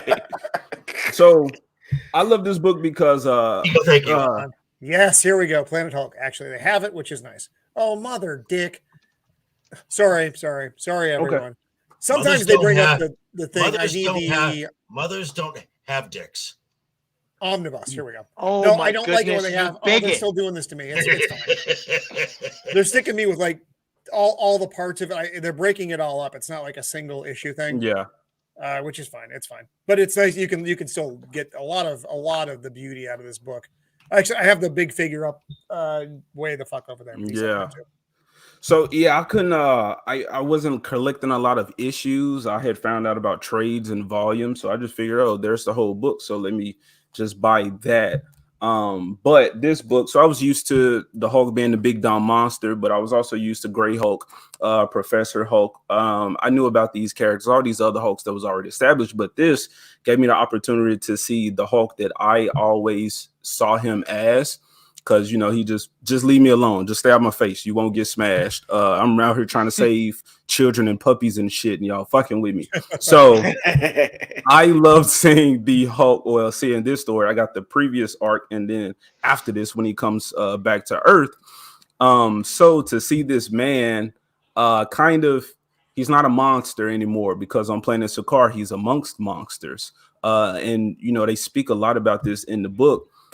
He's finally around people who saw him as the great warrior or the savior that he not necessarily wanted to be, but that he could be. And this is why I hate Thor Ragnarok, because that was supposed to be it ruins it, right? Movie. Yes. Yeah. For Strong Woman, I mean, his wife Kyra. Well, I'm spoiling it. We spoiled it, but his wife Kyra. No, it's fine. No, you can talk about these things. Go. Okay. Yeah. So to see Kyra in the book and how these people followed this king supposedly and found out he was a piece of shit, and Hulk was like the answer to that. He was supposed to take this guy down, so he was their prophesized savior. Him being a gladiator, so fighting not just to he was fighting for a purpose. And at first it was simply to save my own life. He was very selfish because he had just been used to being treated like shit from everybody else. But then he saw, okay, I can fight for others. I can fight to save others, especially these people who are looking up to me, who are inspired by me. So he made the characters around him better. Again, Kyra, this was a strong female character, which, this whole agenda that's being pushed, they could have easily slid Kyra in there and it would have worked. These elements are there that they already want. So it makes me feel like something else is going on in the mainstream as opposed to just representation or whatever. So you had that, a woman who was strong enough to go toe to toe with the Hulk in a way and handle that Hulk D. So we got family. Yeah, she was a strong one. So we got Hulk family. See, it takes a minute in the comics. You don't just end up there. You have a whole story before you get there. That's what we're. You got MODOK. You got everything, baby. It's not just diving in and you're on the planet. There's a whole story that leads up to it. Actually story building in a comic book, which is mildly impressive in today's environment. So go on, H. I'm sorry. Yeah, so what you said, this was cool because there was a story before that, and you see how I think that's super great that he got hit with a second like gamma bomb, but him being tricked by the Illuminati, which is another issue I have with the MCU. That was a perfect opportunity to introduce those characters. Yes, and to instead of having them get beat by fucking deranged Scarlet Witch, we could have had Hulk versus those dudes. Black Panther should have still been here. They could have easily slid him in the verse. We didn't even have to address Chadwick Boseman, honestly. But plenty of storytelling that could have gone on in there. But again, he becomes a king, and then you see that gets taken away from him, and then he's on this quest for vengeance after Earthlings, the Illuminati, the guys who basically sent him to that planet, tricked him into going on this journey, as well as taking his family and his kid away from him. Scar, who he presumed was dead, but Scar was there. He was living. He has Hulk body, and then he had the old strong of his mom. So he's a beast of a character, but you see, he's a soy boy in the She-Hulk series. So damn. And this is a 6-part series for those of you who are curious. The whole Planet Hulk. Incredible Hulk. Yeah, it's finally getting into the stuff where they start to send him. Like I said, it just takes a minute to get there, but it's a great buildup to him getting there. I don't like the art on Nick Fury there. He looks very wonky, but that's neither here nor there. Yeah, it was originally published in like 10 or 15 issues of the Incredible Hulk. Oh, okay. So it's not just the 6. It's 6 in the omnibus. Yeah. Korg. Oh, that's another bastardized character in the MCU. He was a badass in this comic. It's just when you're knowledgeable, my knowledge is very limited compared to you guys, but I can only imagine how you guys feel watching a lot of this shit. But once you know what's there and the stories that they could have adapted, it's like, man, you're fucking up on purpose. Well, in mild defense of Marvel, they still don't have the rights to the Hulk completely back yet. I won't accept that as an excuse. They can find a way to bullshit and get whatever they want out the way. You had a Silver Surfer in there. We could have came from his perspective. You could have came from somebody else's. You know how they got the Silver Surfer rights back? They bought all of Fox. That's how they got the rest of Star Wars too. Yeah, they bought Fox for Star Wars and for the X-Men and Fantastic Four rights, basically. Now, the only outstanding rights left, if my understanding is correct, are Universal that has the Hulk rights. And Universal says, we'll give them back to you if you let us keep the theme park stuff, Marvel theme park stuff. And Disney said, screw that. We'll make more money with the theme parks.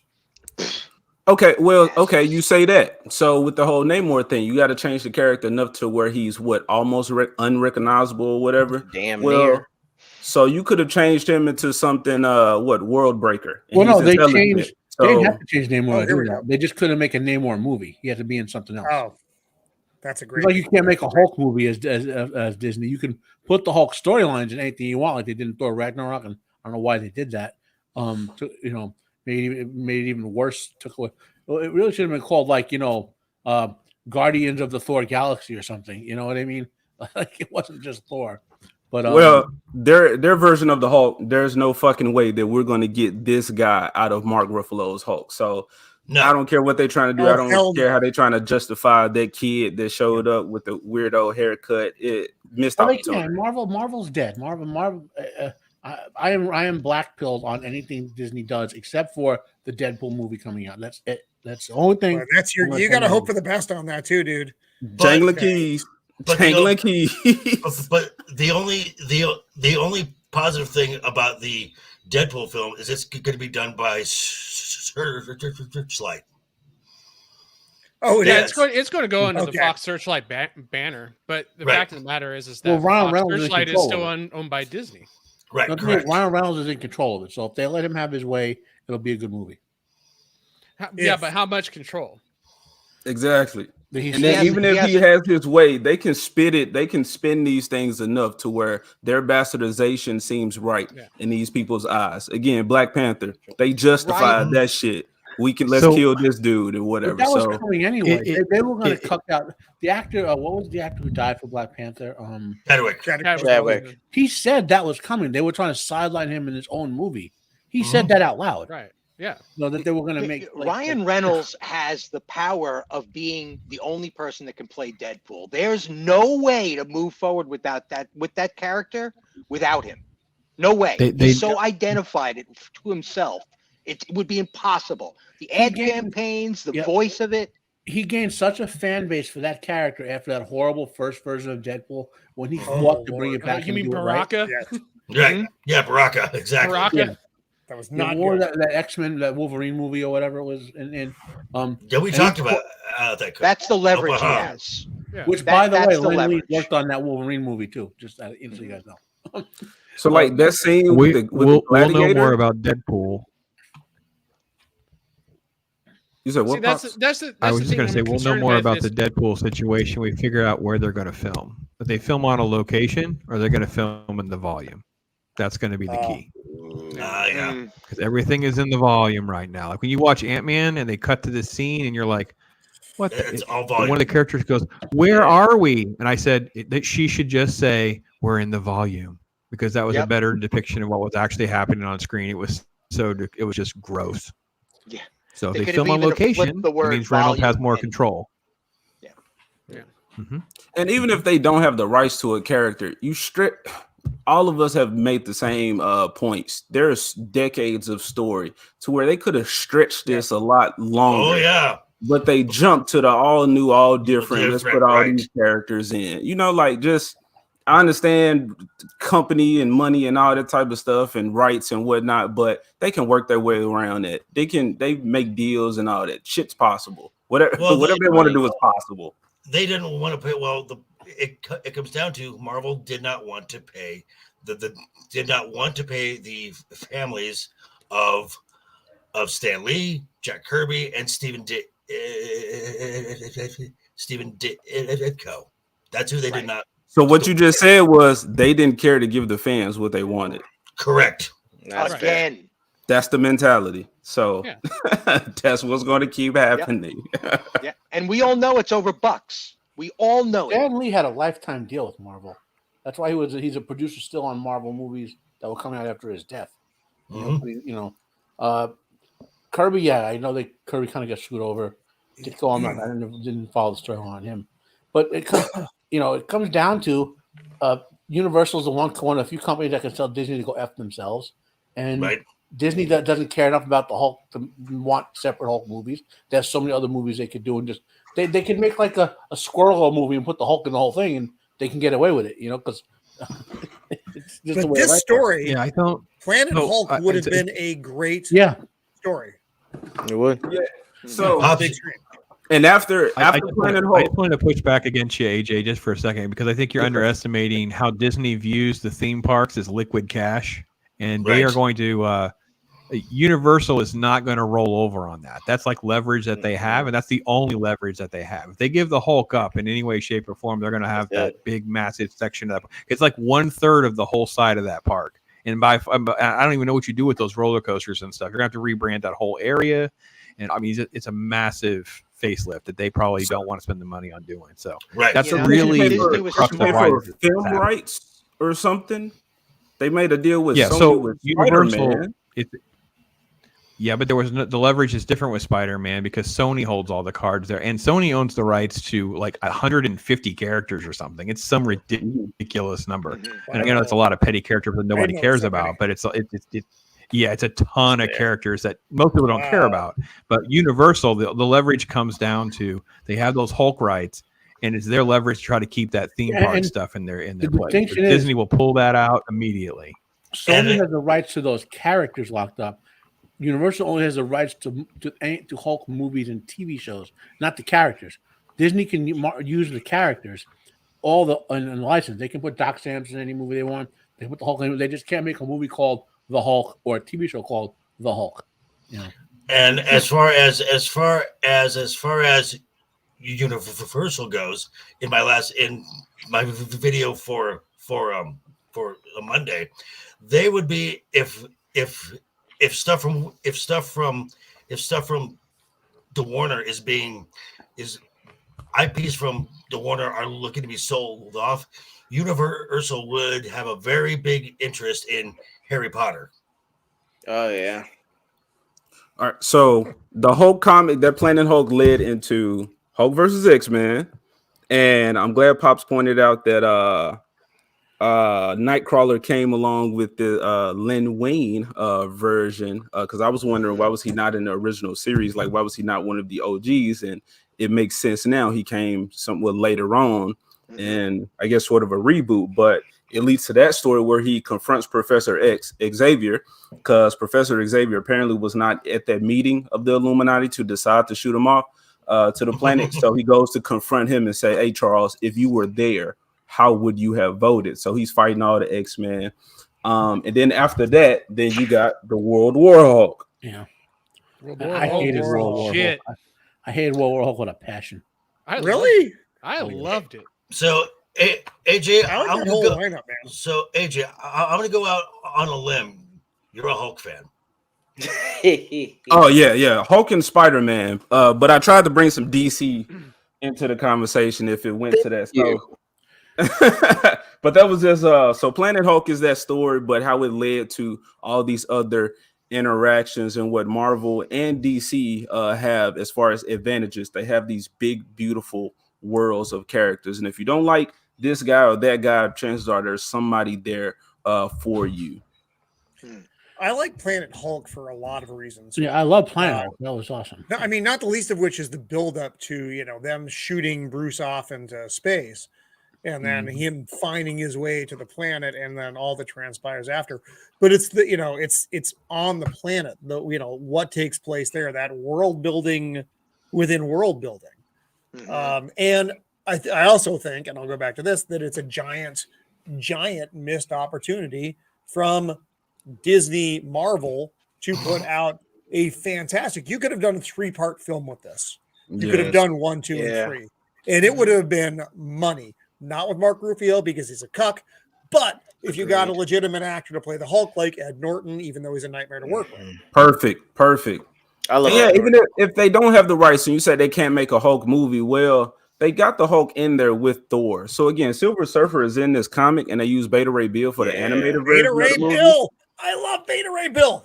You could have easily made a movie and say like these guys, because it was that one part during Civil War where Hulk and Thor was not present. So you could have turned that into a movie, which they did, but it was Thor Ragnarok. But it could have been Planet Breakers or something like, and then they send them off and they commit to that story and do their adaptation. And one question for the panel, but specifically at AJ, was there a single artist responsible for the Hulk, for Planet Hulk? I mean, was that a particular artist that made that be, or was there an artist brought on board and it was really an executive decision to go that way? Because it's strange that there was a few reinvigorations happening simultaneously. I don't know technically if they're all simultaneously, but the introduction of the Beta Ray Bill Simonson Thor universe.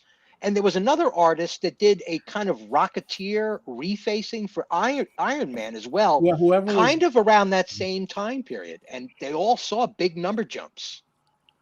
Whoever was drawing Incredible Hulk at the time is the artist on Planet Hulk. So this dude is more than one artist, and it switches, and that is one issue I got with American comics. Like throughout a run, they probably switch artists, probably writers. I don't know in some cases. But the artist does change, and the artist who started out with, I guess, the definitive design, I think is this Pagulayan dude. I don't know.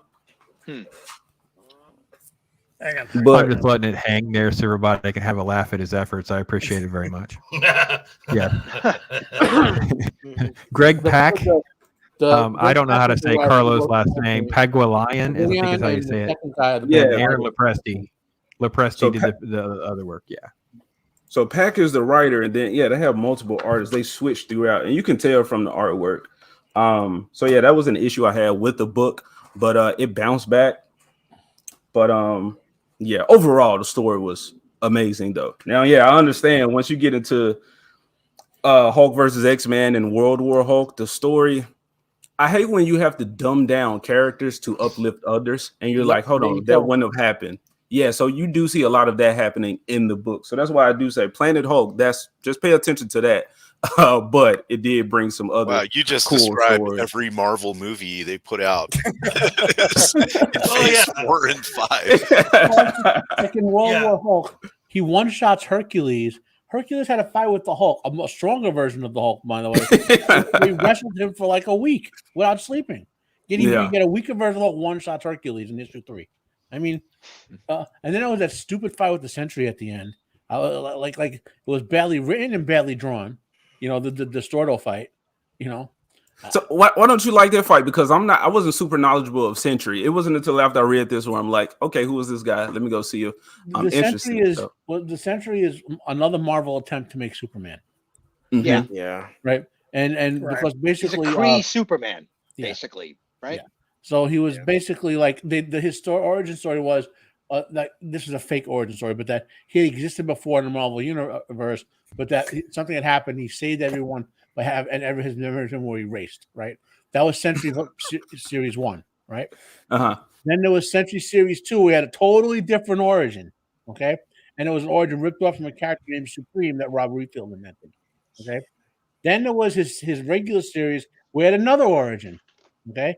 And then that was the one you met in World War Hulk. Even though they're all the same character, 3 different origins, stupid power sets, or just basically Superman with energy vibrating power, like merging Captain Atom and Superman in one character. And it was just a stupid end fight. It wasn't even. It was the way like. I actually did a rant about this. Many of the forum doesn't exist anymore because Al Qaeda destroyed it. But yes, that's a true thing. They invaded and destroyed the bulletin board that we were on for comic books at the time. The government actually told us that. But I went on a multi-thread rant about this with me and the other dude. We were like breaking down World War Hulk with all the stupid stuff Greg Pak did. With pointing out in issue 17 of the Hulk from 4 years ago, the Hulk did this. So why would, if he could do that? Then there was the retcon of the Hulk and his using, even when he was savage, even when he was the evil Hulk, mind you, because there are evil versions of the Hulk, he was secretly using Bruce Banner's intelligence, and he never actually ever killed anyone. So when Hulk would punch a skyscraper, it would collapse with 100,000 people in there. He would use special super strength angles to knock them all out of the building without wounds, retconning away all the Hulks ever killing anyone when he was evil. So, Like the Pac was just doing stupid stuff like that left and right in World War Hulk, and we're all saying to them, this is the point when you can actually reach these writers because there were like 40 or 50 different comic writers on this forum at the time. Okay, and we were saying to Pac, who checked in once in a while, bro, you had something great with Planet Hulk. Just keep doing the same thing, having Hulk fighting people in really good fights. That's all you have to do. He's just the Hulk. You don't need to invent superpowers. You don't need to have any moral messaging. You don't need to retcon everything, every issue. Sorry. I guess, hey, that's what it's about. That's what it's about. I like the fact that Matt got all wound up and turned loose. It's fun. Wound up about this right before I have to go. I like it. I gotta go. Likewise, right? Could they block you on those forums back then? It was called. What was it called? Comics. Not comics. Weren't they communicating to some of those forums back then? The third Wasn't that biggest what happened comics discussion forum outside of a major company, and at the time, Al Qaeda was invading American websites to try to like subvert their forums so they could use them to communicate. It was a big thing on the internet, and our forum went down one day. None of us could log on to it. All like 300 of us or whatever. And the writers were like messaging us who were in charge and saying what's going on. And we eventually got a word from the government that the site was destroyed because Al Qaeda took it over. Literally, yeah, they were in there using gaming sites and different things like these forums to communicate. They actually included it in one of the Jack Ryan movies, but it was like from like 15 years ago. Yeah. Oh no, you're right. Yeah, I remember that. Yeah. So hey, Pops, you got to roll out. Never retain the I do. I've got some more stuff to do before I go to bed, and it's Eastern time. Sorry. But at least I got a good match show. I got to see Ego in the corner. AJ, pretending he knows about comic books. It's all good. Man. I'm awesome. So look, Pops, I'm gonna say perfect opportunity to get King Hulk, all right, in the MCU, but instead they gave us King Valkyrie. Whatever. Sure there you go. They sure did. They sure did. And She-Hulk. Yeah. Planet Soul is what we get. Yeah. Well, that's because well, thanks for having me. What do you got coming up, Pops? Oh, there's always something coming up every day. But I think the highlight people always want to talk about is Saturday morning cartoons at 9 and 9:30. X-Men animated, Batman animated. Everybody wants to talk about that, of course. Yeah. My Sunday What's Your Story, who some of these folks have been there or will be there. So this week is Ryan Roger Athay, the Machine, talking about some life lessons from reality based. And next week is this guy over here in the corner, Left Eye E.G.O, sharing some stories and stuff from his experiences as well. So awesome good stuff there. And I've been reviewing Mayor of Kingstown. Man, talk about having some fun. Yeah, it's graphic and intense. It's kind of off brand for me, but listen, good show is a good show. Yeah, it's a good show. Let's see. I throw out my opinion. Say again? Was this its final season? No, we're on season 2 now. So I didn't get in early, and I'm like, wait a minute. There's season. So okay, you're working through it. All right. Well, I just don't know with the incident with Jeremy Renner if it's gonna be able to continue. If he's gonna be able to continue. Well, I think he got at least injured during hiatus. Yeah. I think he got. I think we get through season 2. Yeah. Okay. So I've been giving my newbie opinion on things like Last of Us, and then of course Wednesday is always comic book day. So I'm doing comic book interviews and reviews and stuff like that. So yeah, good stuff. Always love just talking nerdy stuff with great folks here and doing that kind of stuff. Love all these great content creators here and in the chat. And it's awesome. Love it, Pops. Well, thank you for being with us tonight, Pops. Love you guys, man. Make things it happen. Yeah, brings the knowledge. Great stuff, man. See you, Pops. The Avatar looks good, sir. See ya. Oh yeah, I know. Thank you for all the fun stuff people keep sending me and doing all sorts of crazy things. I don't even know how to. There's one of them that makes me look like Jor-El. I kind of like that one the best. That was my favorite one. I like that one. Put that one. Yeah, that one's. It is our age appropriate. Stop helping AI learn. It was definitely more appropriate. Yeah. Maybe I'll get one of those AJ hand-drawn avatars someday. I get one of those. I got Abomination pops. Abomination pops. That's what I need. Anything to stop the homunculus from rising. And it won't get any better You could do than a that. Lon So Chaney I'm out, guys. pops. That would be cool. You guys have a good one. Talk soon. Night, later, brother. Bye, Pops. Later. And Roman, I think at this point I should probably bow out as well because I got stuff to do as well. Thanks for having me on. I was a last second ad, but hey, been really a lot of appreciate fun. it, buddy.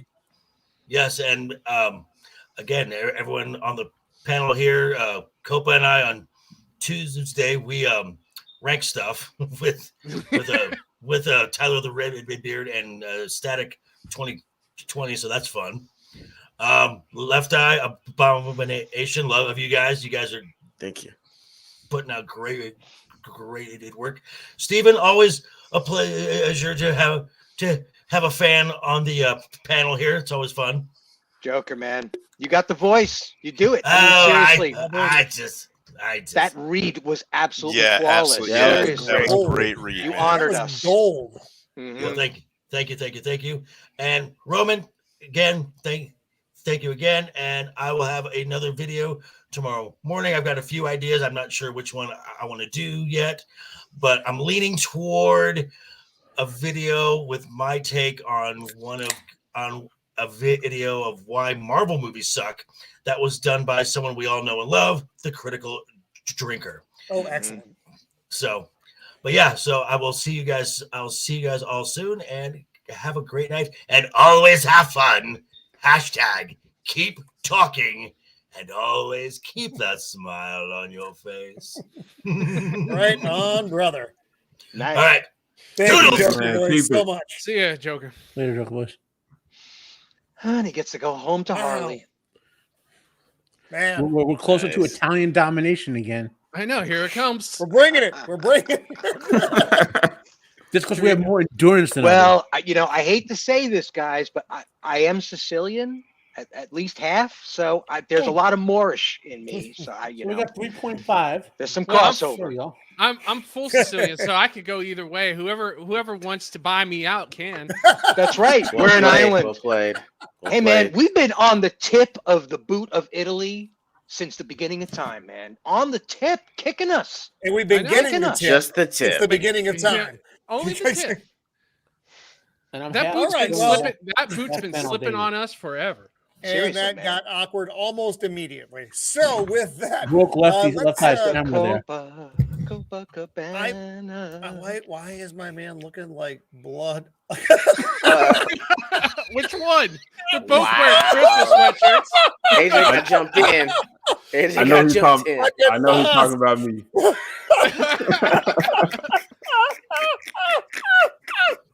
Read my comment, Nas. Oh man. Damn. Yeah. That was horrible. Oh no! God. Just, Yeah, man. Yeah, I even sporting the green woolly hat too to bring it right into season, man. Oh, Look, man, the season is never over. oh. No, hey, I watched the end of Scrooged, okay, and Bill Murray's speech. I live that shit, man. It's Christmas every day for me, all the time, as often as Fair possible. enough. Fair enough. Oh, that actually hurt. That actually hurt a little bit. Be All right, careful so, sucking that werewolf blood, vampire man. All right, we're gonna. Oh, whew, I'm winded. I got the winds. Let me help you, let's, Roman. Is that like the vapors, Roman? You have It's like the vapors, yes. Left Eye, what have you got for us, Left Eye? Come on, bring it, Left Eye. Let's go. Let's bring it out. I know I double checked the last time. I just know that the last time I was on here, I talked of Batman Black Mirror. What the 'cause I was trying to- fuck, Black Man? Left Eye? Man. Black Man? What comic is it? Black Mirror. Really? Wow. Hashtag slaves made that Batman? comment. Slaves built this industry. Damn it, I Scott love Snyder that knew what he was bit, doing. man. No, I'm trying to remember if I told you guys the Blitz saga with the Flash. Hang on, let me what I was blow saying. you up here real fast, No, and that's then fine. I can Yeah. pull this up. Nice. So, is this a regular Flash comic? Yeah, Flash so, I mean, 199. this one, No, I can yeah, find it. 199 and 200. Those are the two that I actually bought. I mean, I'm pretty sure it's a trade from Jeff Johns on there, but I bought these specific issues maybe maybe 7-8 years ago, if not longer than that. And so I really liked it because last time I was on, I talked about the concept of legacy and the fact that to me, legacy characters have more interesting villains because their villains are never aren't people that come necessarily out of nowhere. There's no reason for the Joker coming out against Batman. There really isn't one for a lot of the other characters. Even Is this the right? Is this the right comic? No, that's the wrong night. I think it's the What one. the One. fuck? It's the Blitz This saga. one, It's Jeff Johns' Blitz saga. is this when they introduced a new version of Zoom? The one who could alter space instead of time or something like time? I mean, they went with Hunter Zolomon's the fact that that Wally West and Hunter Zolomon were actually friends. Yeah. And so basically, honestly, I think I was trying to figure out if I had the timing just right on it, because I think that they there's so many flashes. stole.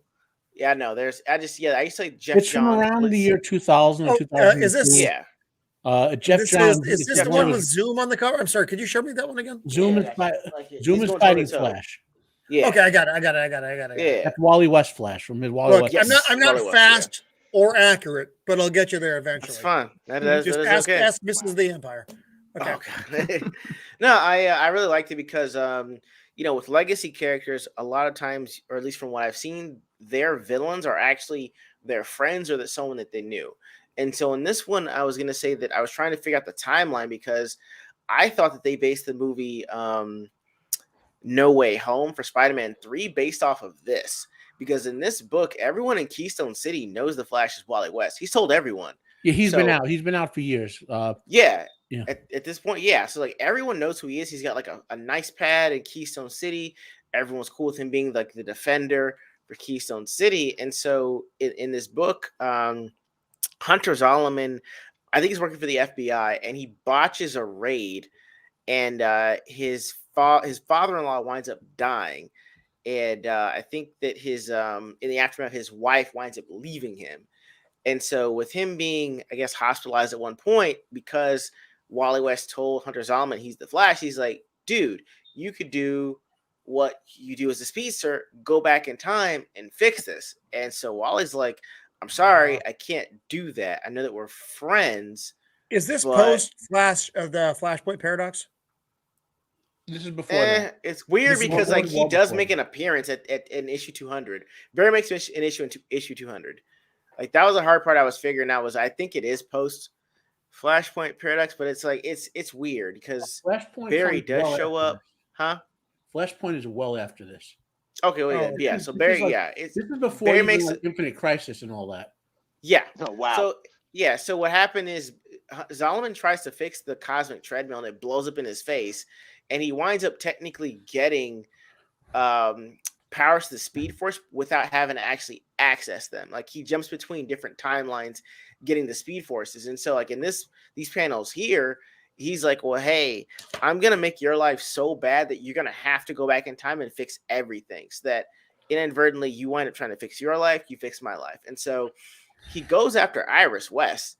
And in these scenes, he's actually, because he's so fast, he's too fast for the Flash, even when he's given like the Speed Force powers of both Jay Garrick and Bart Allen. And so, yeah, this is where he realizes like, hey, it's me, your friend. And he's like, yo, why would you do this?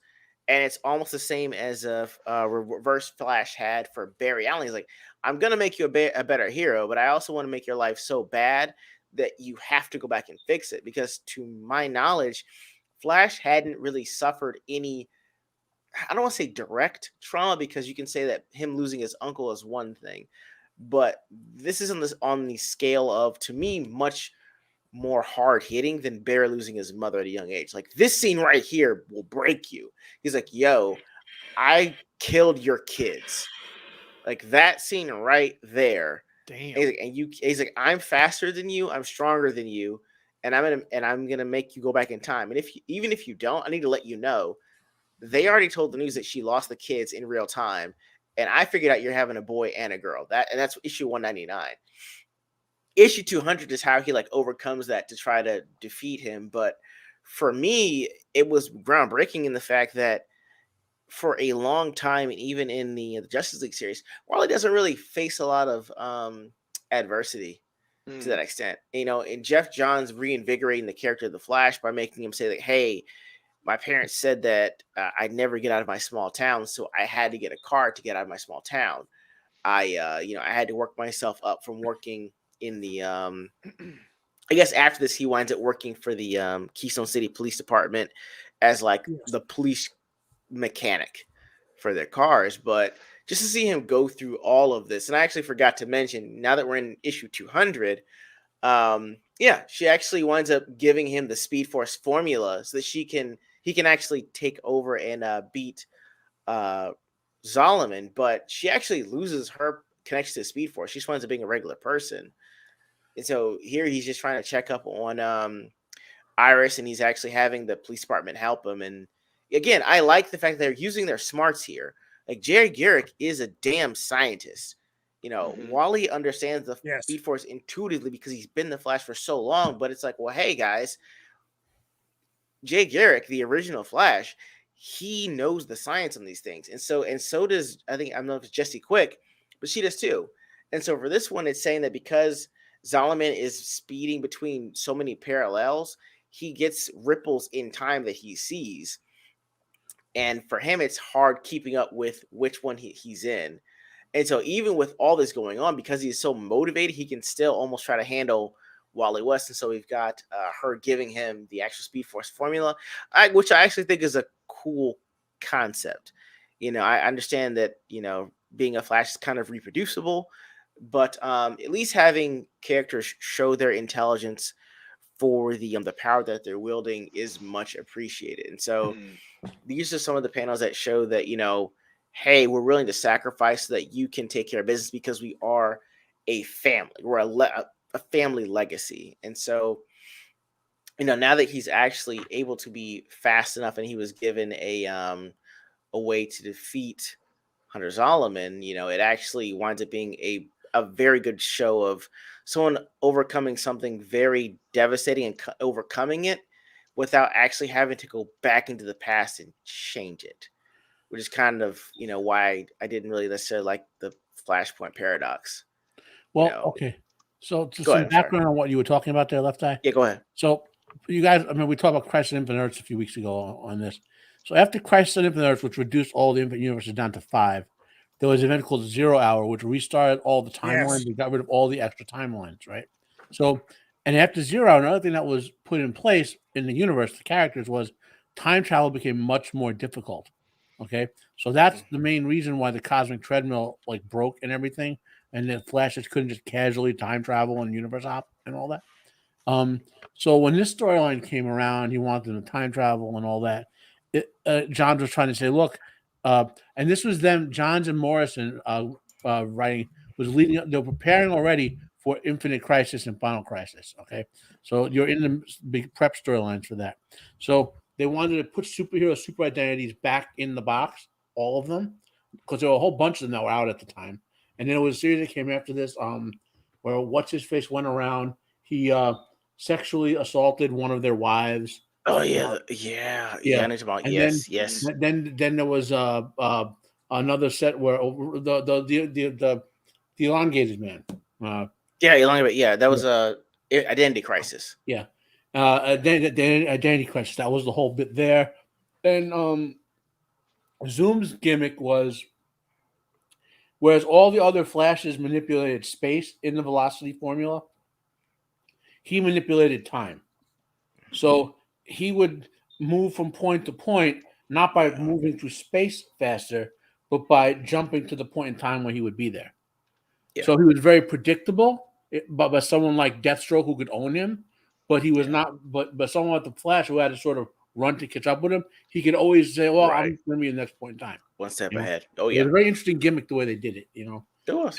I appreciate it. I mean, I liked it because even though at the conclusion of it, no one really wins. It was hey, we defeated the bad guy at what cost? But I mean, there's when you saw those little orangish, purplish rips through time, it's like, well, the Flash doesn't necessarily beat him; he just pushes him into an infinite loop of him losing his father-in-law. And you're like, damn, that sucks. You have to relive the breach, your botched attempt that loses your father-in-law, and you relive it over and over. And so they show him, it's like, well, hey, we don't know what he's seeing. He's stuck like this, pounding on the door, but it's like he's crying because he keeps reliving it over and over. So it's like, it was really good for me to see that, hey, not every time that you win, it's a clean win. I really enjoyed, that. It was really good for me reading that. Mm-hmm. Oh, Johns is a great comic writer. He's yes. Wow.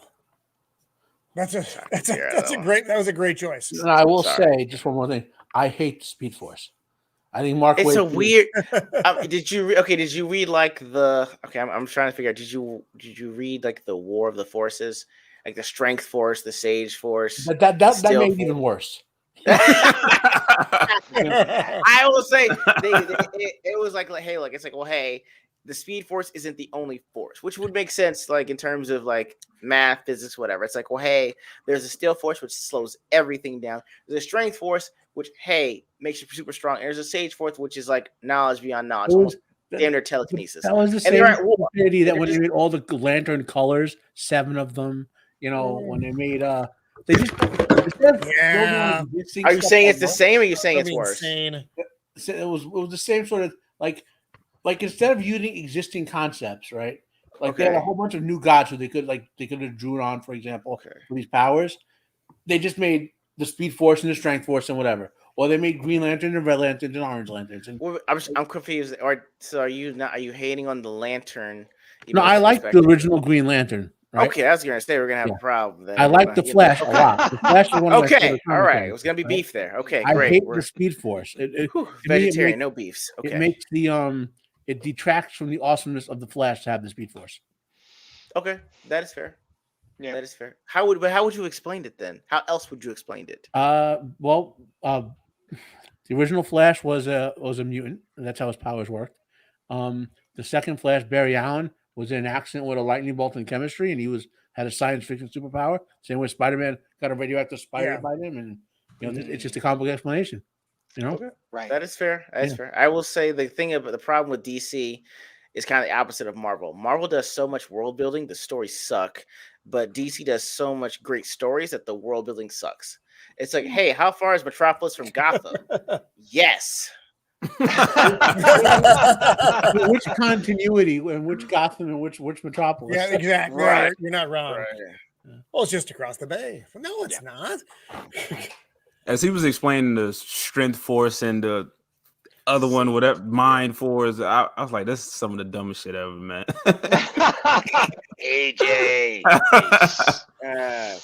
love the Speed Force. I forgot what my issue was as he was explaining it, but I don't know. It was just getting all signed. If they wanted to be creative, like if they wanted to be creative, I would have tied the Flash's speed power to the Shazam power set. I thought which one letter gives him the speed, but one of the 6 powers gives him speed. I would have tied the Flash's lightning bolt to that, and that would have been pretty creative. Speed of Mercury. All right, I would say that'd have been cool. Okay, that'd be a great callback. That's actually works within the context of that universe as well. Yep. And I guess what my issue was, as you say that, Unbearer Monitor, as he was explaining these other forces, then I'm like, well, the way nature works, we would have seen these other 2 forces, or there'd be like some extreme imbalance if you got these 3 forces. That's what I'm saying. Like that's the Flash War was partly because of that, because it's like, well, hey, it's kind of like saying, hey, there were all these forces, but the Speed Force won, and it's been pushing the other ones out. Only problem is the Unbearer Monitor had reached out and consumed all these extra universes with the Strength Force and with the yes, exactly. So like, there's a weird thing where like he's half like he turns into a homunculus at one point, because it's like why is it always get back to homunculus? Why it's weird. I don't know why. It's weird. It's weird art.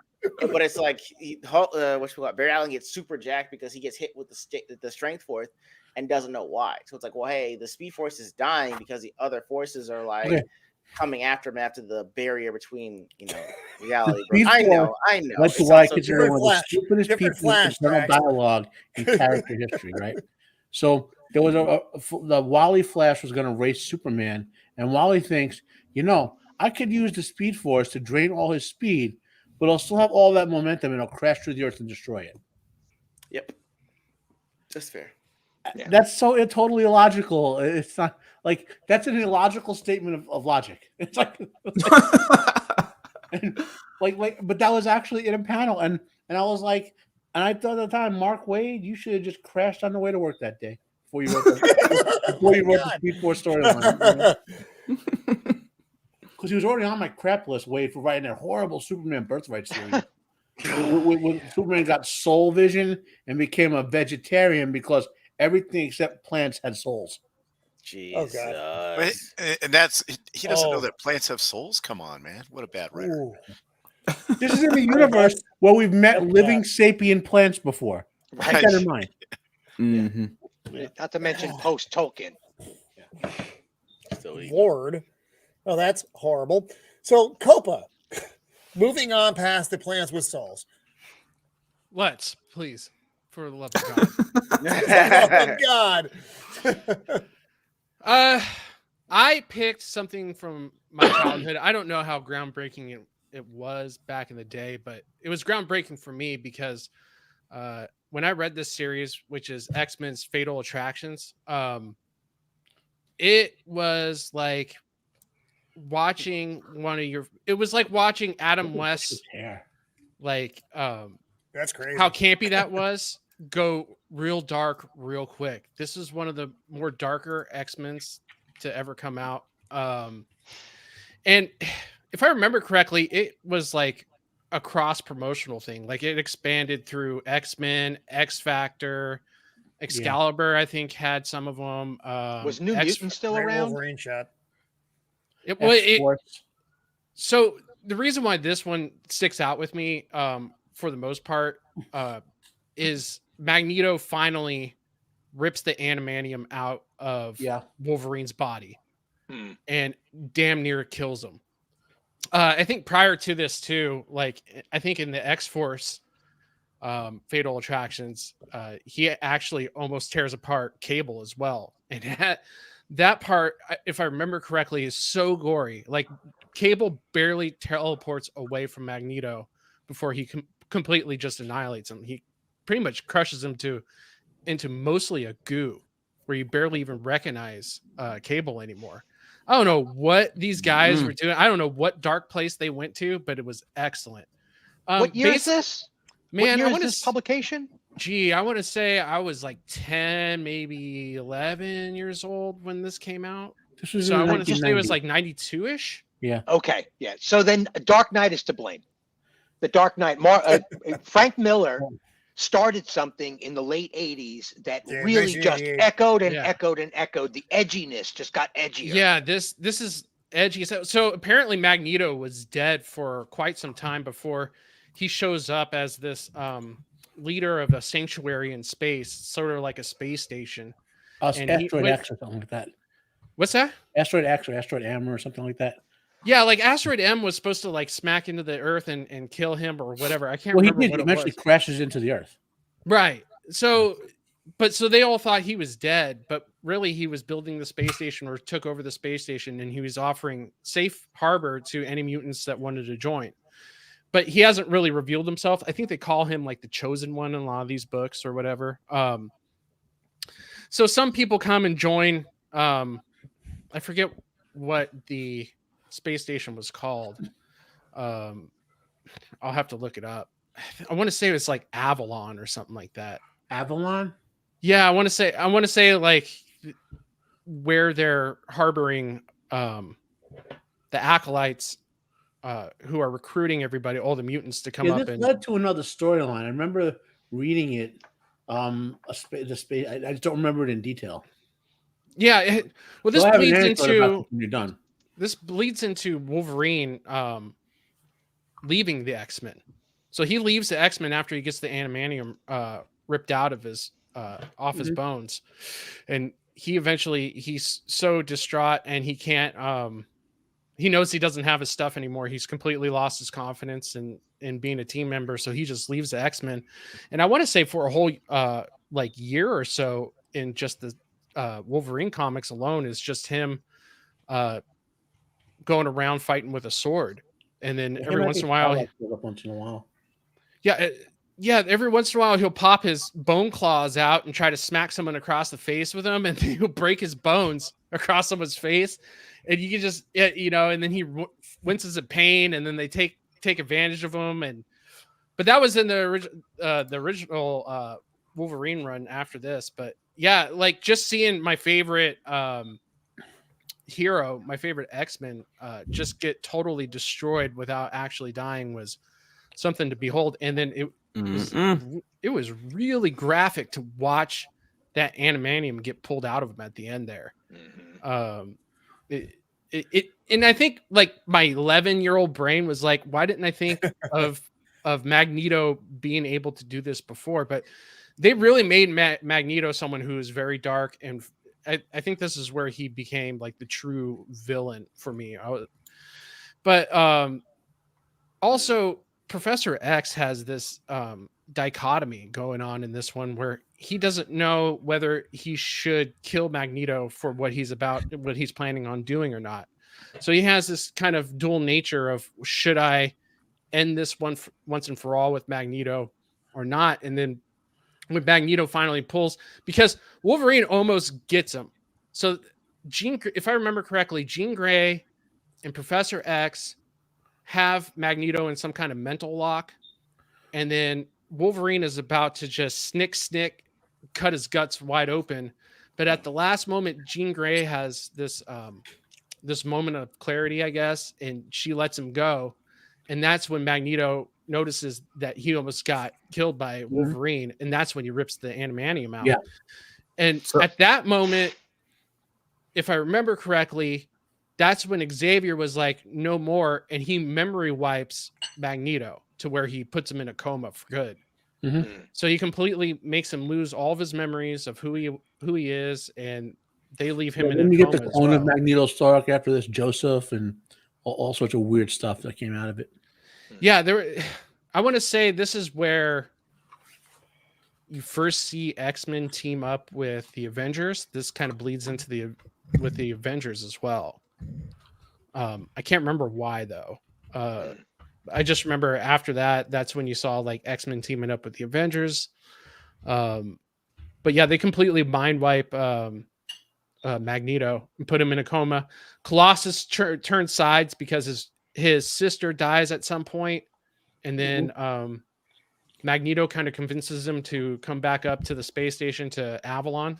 I'm pretty sure it's called Avalon. And Colossus agrees with him because he doesn't really see how Professor X's way of doing things is really the right way. Especially because now Professor X is even questioning whether he should be letting kids come in and fight these mutant battles anymore. Like he's actually questioning that as well with the death of Colossus's sister. What a wuss. Yeah.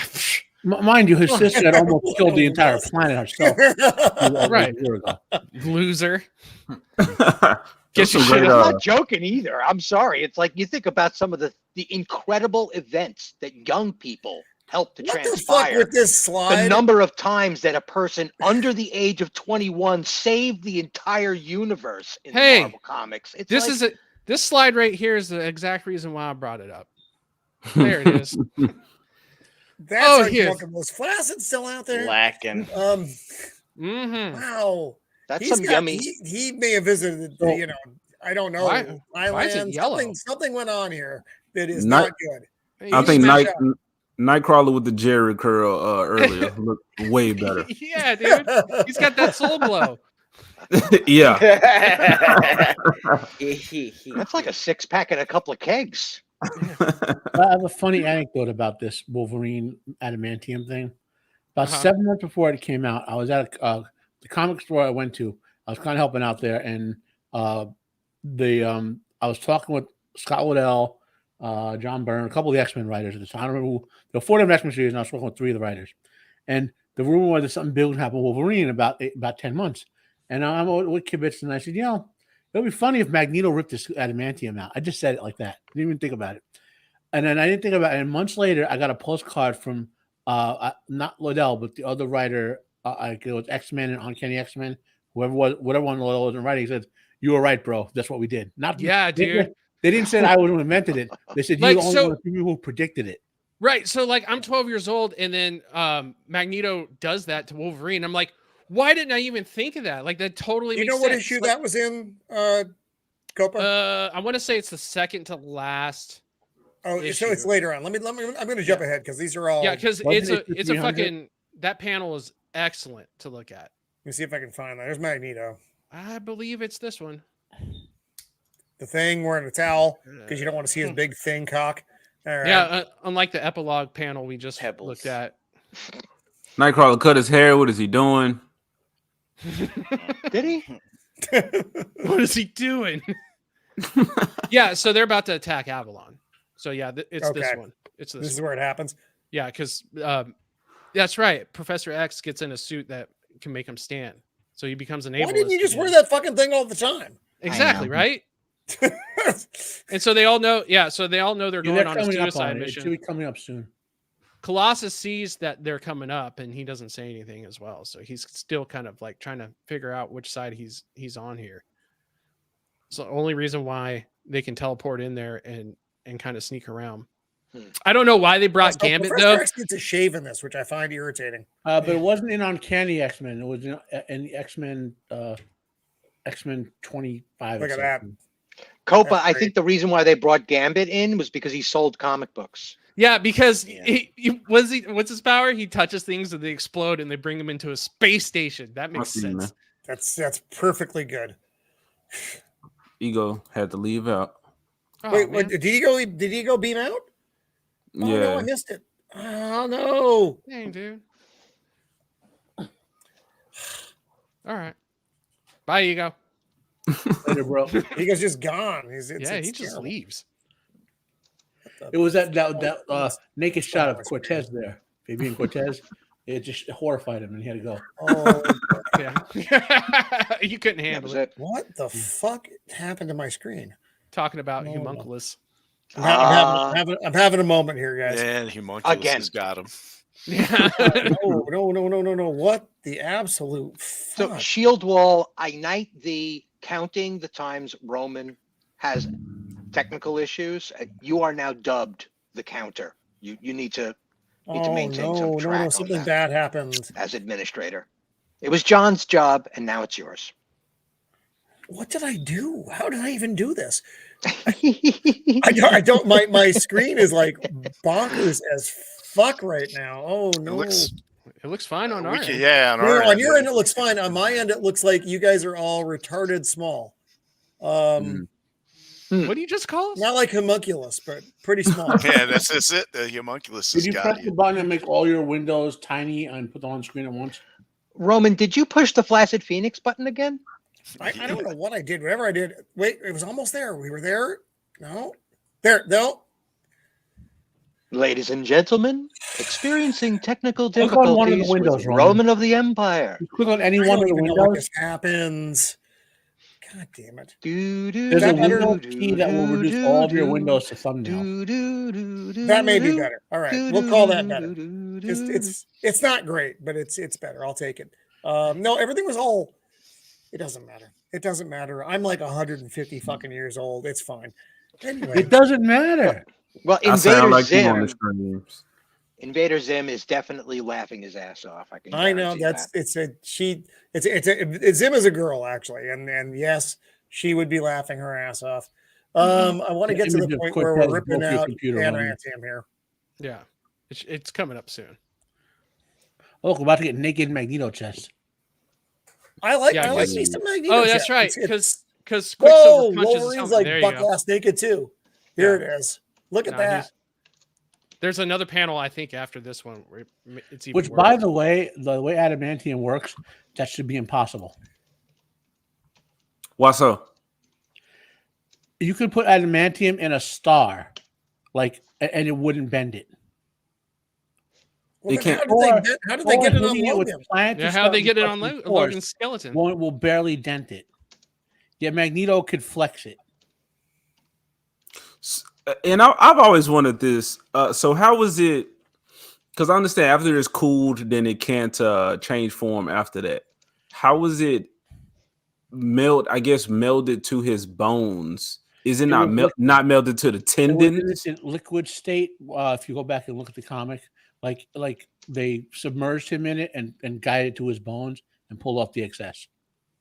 Yeah. So I'm saying, is it only on the bones and not near the joints or whatever? It's so precise. Well, if you get what I'm saying correctly, the original version of him didn't have it on the joints, but then they added more later to make the joints strong and enhance the ligaments so he can't be ripped apart.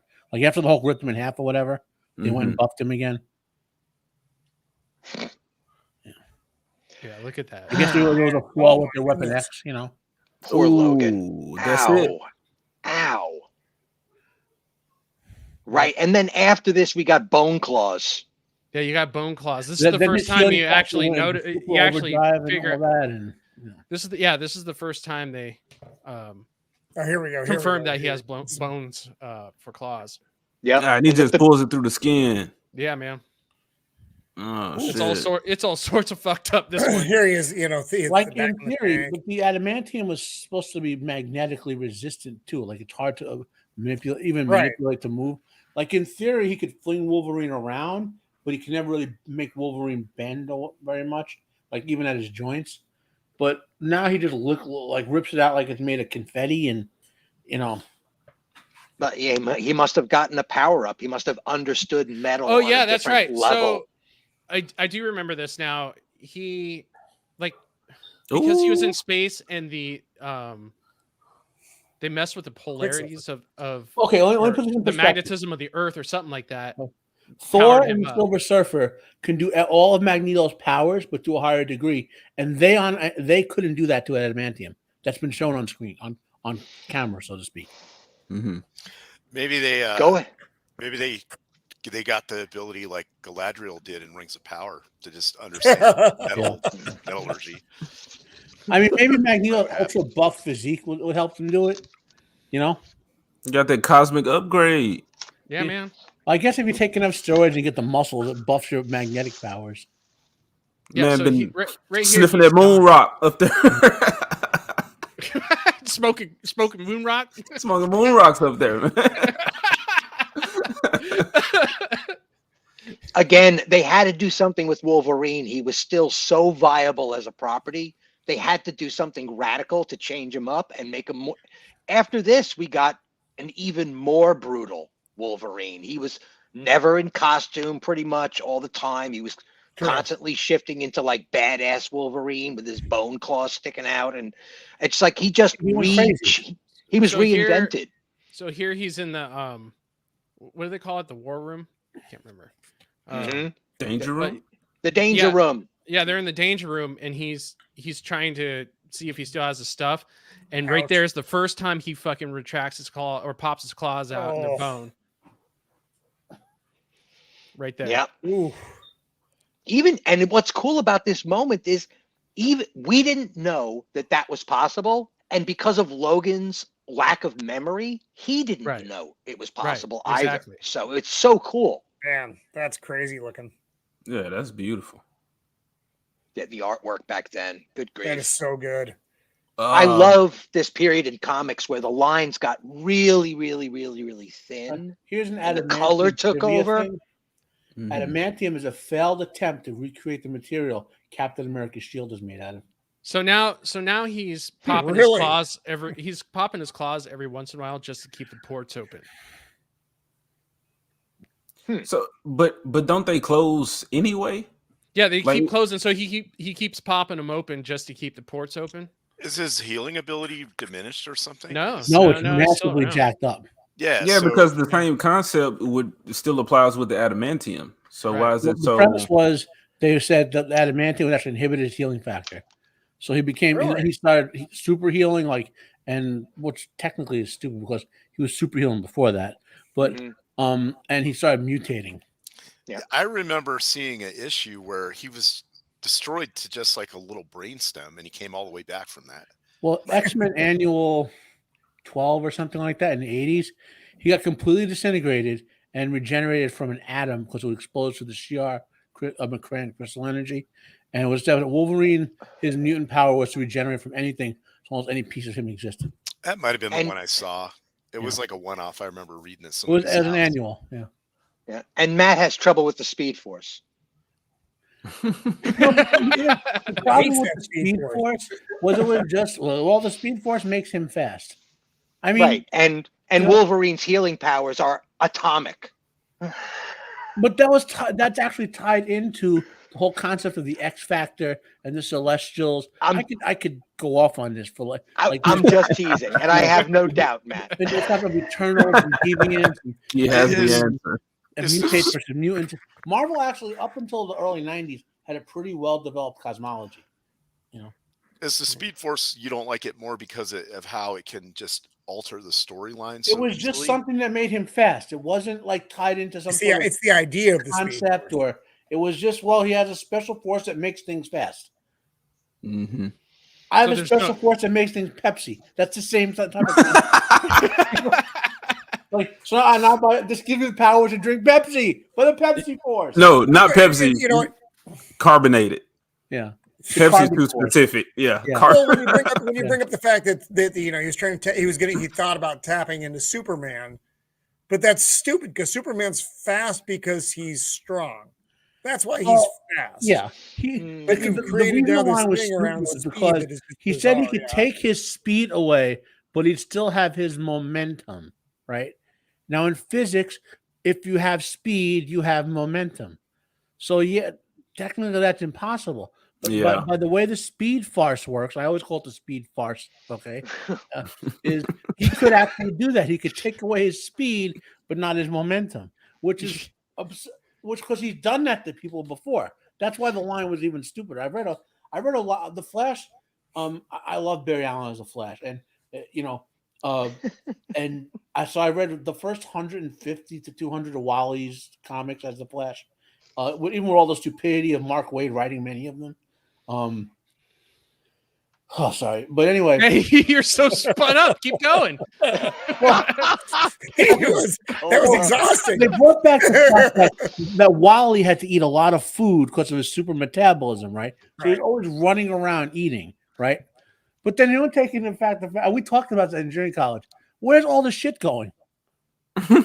He's eating 18,000 calories a day. There should be piles of it trailing behind him. He's burning them. Yeah, it gets burned up when he's using everything. Yep. He gets when he runs. Yeah. And it comes out the back, and then his feet burn runs. Yeah. Maybe he ran so fast we didn't see him go take the shit. Well, to add a little actual anatomical, anatomy to this, it is true. I've done the experiment myself. If you're burning everything and not eating much in the first place, you don't. You just don't. You don't give anything out because your body is using everything. You'd see him speeding into a pizza place, taking 15 pizzas, leaving a couple $100 because he won the lotto to be a millionaire at the time, and maybe roasting it. Maybe as he's sprinting away, shaking it over the fire, with pizza crust flying off of him as he ate the pizza. I'm pretty sure since he's taking a shit while running, he's kicking it up into the atmosphere, and you just don't see it. So strange, so fast. The speed force takes care of everything, man. Come on, it's part of the poop force. I intended when we talked about this. Into his bowels. Well, the other part of what made the speed force stupid is the pylon effect. You had thousands of things you could have used, like the speed of Mercury, or the powers of the new gods, which a lot of heroes use, or any of that sort of stuff. No, let's just make the speed farce. Let's just make a new thing up entirely. We don't have enough new things we're making up every year already. We have to make up something stupid like this, Yeah, I do get that. And that's what I meant with like the strength force and then mind force. It's like, if these are forces of nature, why are they just now coming into play? Even if these other two are like locked away or some shit and it's like a battle. It's like, well, it's like saying gravity and I don't know, something else has been locked away. They eventually looped back in the comics to where Barry Allen was the source of the Speed Force, right? That his original activities as the Flash generated the Speed Force, right? So that even made it triple stupid. Like, where did he get his power from? Wait, Matt, I missed the beginning. Why don't you like Speed Force again? At least in please don't rewind this. That's just Copa's being the Ouroboros. He can't help it. They actually did a decent job trying to make the Speed Force into something useful. They gave it a mind. They made a sort of sapient entity in there, and it wasn't just the ability to move fast as a force. I'm not saying it was great because I still call it the Speed Force, but it I guess I hate Mark Waid for a lot of reasons. I mean, Soul Vision. I told you guys about Soul Vision and super vegetarianism. Oh yeah, stupid Soul Vision. I didn't want to ask, but super vegetarianism. I just told you Superman gained the power of Soul Vision. He did. And when he noticed everything except plants had soul, I wish we he didn't became a super vegetarian. I thought this was a companion to the Speed Force. I still wish we didn't know this. Add in the fact that Superman has crossed over with Swamp Thing, a plant with a soul. You mean like crossed over? Well, I mean, however you want to interpret it. But Matt, what is it that you do like about Speed Force? Well, I guess if you can eat 15 pizzas and then shit in the atmosphere. I don't know all of the intricate lore details of the Space Force, but I always found it to be a clever thing. Most of my knowledge comes from the original WB series, right? The live action TV show version of the show. It's because of supersonic forces, right? Because of aerodynamic forces, becoming like a super bomb. If he were to actually travel at the speeds he does, he would blast the fronts of every single building in the city every time he moved. So the Speed Force becomes almost like a wormhole that surrounds him. And keeps that in check and actually absorbs it and feeds it back into the system. So knowing the Speed Force allows him to go even faster because his reluctance to actually damage anything is obviously being superseded. And the Speed Force speaks to him about it. Maybe that's how his shits work too. Yeah. They just I get would imagine. Harry, you need to eat so we can dump the shit in the atmosphere. We were just literally on. We're hungry. The people of the Speed Force need your poop. From X-Men to Shit Force, all in the period of several minutes. He just gets, I can't say that I'm happy that it happened. He gets so fired up about it. Isn't the hero it's like shit? It was a sharp turn of the bowels, and X-Men became Shit Force. Yep, just like that. When his arm like this, and soup goes flying out of his hands. The shit. Go Shit Force. Not good. Not good. Matt, why don't we? What do you want to talk about? Let's move on from the Speed Force. Let's try to talk about literally anything else. Here's the main one I'm going to present. Share screen, window. Got it. God, I hope it's Speed Force. I hope he's. Fuck you. That's what I was just saying. It's going to be Flash and the Speed Force. It's just the Speed Force. That's all I'm presenting. Oh yeah, Lone Wolf and Cub. Hell yeah. So this was this is a manga from the 70s. This is the Dark Horse. When Dark Horse, most of us in America found out about this unless you were a big anime weeb as a kid. Guys, I need to pull out for a couple minutes. I got something. We got you covered, Roman. You need to pull out for us there, Roman. Yeah. Not fucking funny, man. So most of us, unless you were a total weeb in the 70s as a little kid, found out Lone Wolf and Cub in the late 80s when Dark Horse started reprinting the manga. Frank Miller did the American cover, which is what you see there. It was written originally. What was the Japanese guy? Koike. You can see Kazuo Koike and Gisuke Kojima. They were the two guys who created originally. It's some of the best pencil, like black and white pencil artwork you'll ever see. I can't pull this up anymore. It's a great film series too.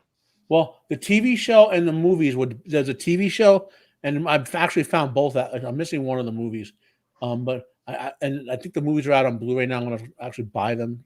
I think you can stream them as well on HBO Max. All the films. Are you talking about the live action or the animated? The live action. I didn't know there was a live action TV show and a live action movie, and they're both from the 70s. That's how I got into this. Was Saturday mornings watching the dubbed. They had to cut in the 70s. They would later after cartoons they would have like kung fu movies, and then this would be on like old samurai movies and stuff. Yeah. I'll actually call up a brief clip of the with no sound of the TV show, so to speak, so we can see that once Roman gets back. I didn't even know there was a TV show until like maybe 3 or 4 years ago. Mm-hmm. Yeah, there was a TV show. It ran for quite a while, and then there was a movie as well. Is it just as good as the film series? There are 3 seasons of the TV shows from the year I was born. They're about 20, 30 episodes, per season.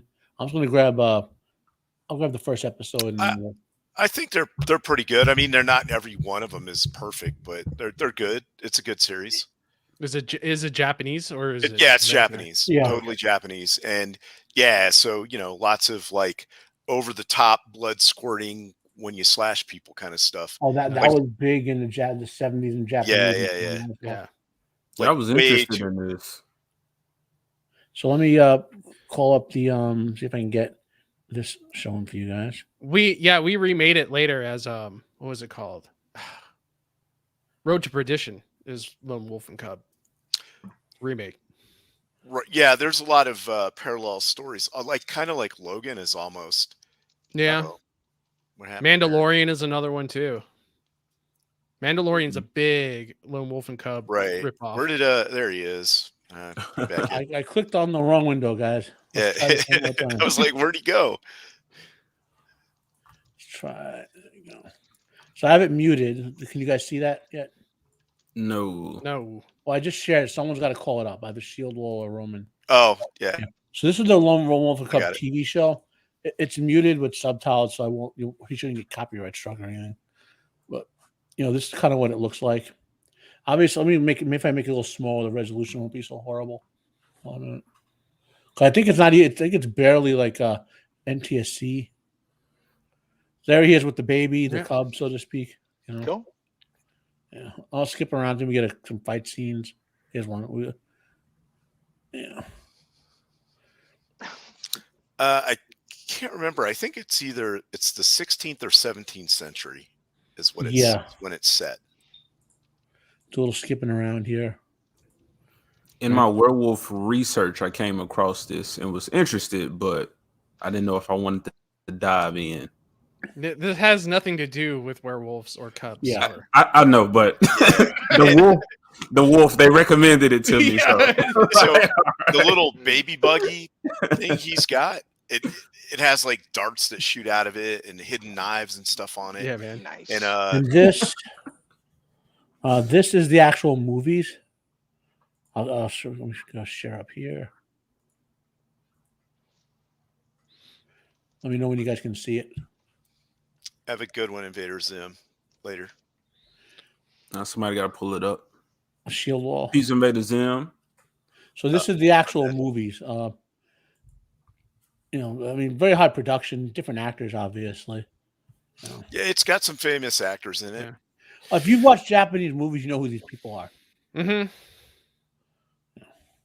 Like I believe that guy is pretty famous. Yeah, this guy too. This guy here played. Is he he's Hanzo the Razor, right? In Shogun. Mm-hmm. This guy here played Mariko's husband in Shogun. The guy over there. But he was Hanzo the Razor as well, I believe. I want to say yes. He looks similar to that. Well, we got to fight. The blonde guy or the blind guy, or no? That's the Zatoichi. Yeah, that's Zatoichi. Yeah. Two Zatoichi films. I got to rewatch them. I haven't seen those in years. Yeah, Zatoichi. There's like 16 of them or something like that. They're ridiculous. I think more than that. They're just 16 with the main actor. At some point, Zatoichi meets up with Yojimbo. Yeah. So that was my main. Lone Wolf and Cub was very manga writers and comic writers will cite as one of the chief influences. The manga. It's an amazing story. I want to say. Oh, I'm sorry. I was going to say. I want to say I read somewhere that the writers for Mad Max took some of how Max is off of Lone Wolf and Cub, how the samurai is in that. That and sounds somewhat correct. I can't quite 100% confirm that, but that sounds like something I might have read before too. Would you say that Lone Wolf and Cub and Akira are big influences on manga getting here to the States?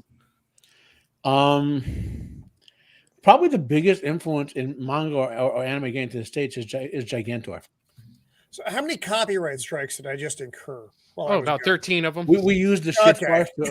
Good. That's exciting. Thank you. Actually, we got back to E.G.O left earlier. I don't know what's happening. You're trying, Copa, but he's not even paying attention to what's going on. I was saying, so in terms of manga and anime coming over here, when Fred Wynn adapted Gigantor in the 70s. Okay. That was a tidal wave of adaptations came out of that. Oh, no way.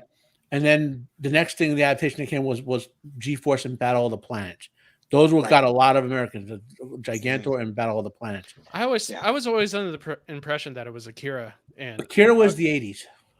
Yeah, Right. but anime as in its current form, the whole cute girl and the school and the slice of life and the kids going to high school and stuff like that. All of that stuff is like for me, because I lived through all of this, just like Matt did, and some of the other guys around here too. That it wasn't when Sailor Moon hit and then Pokemon.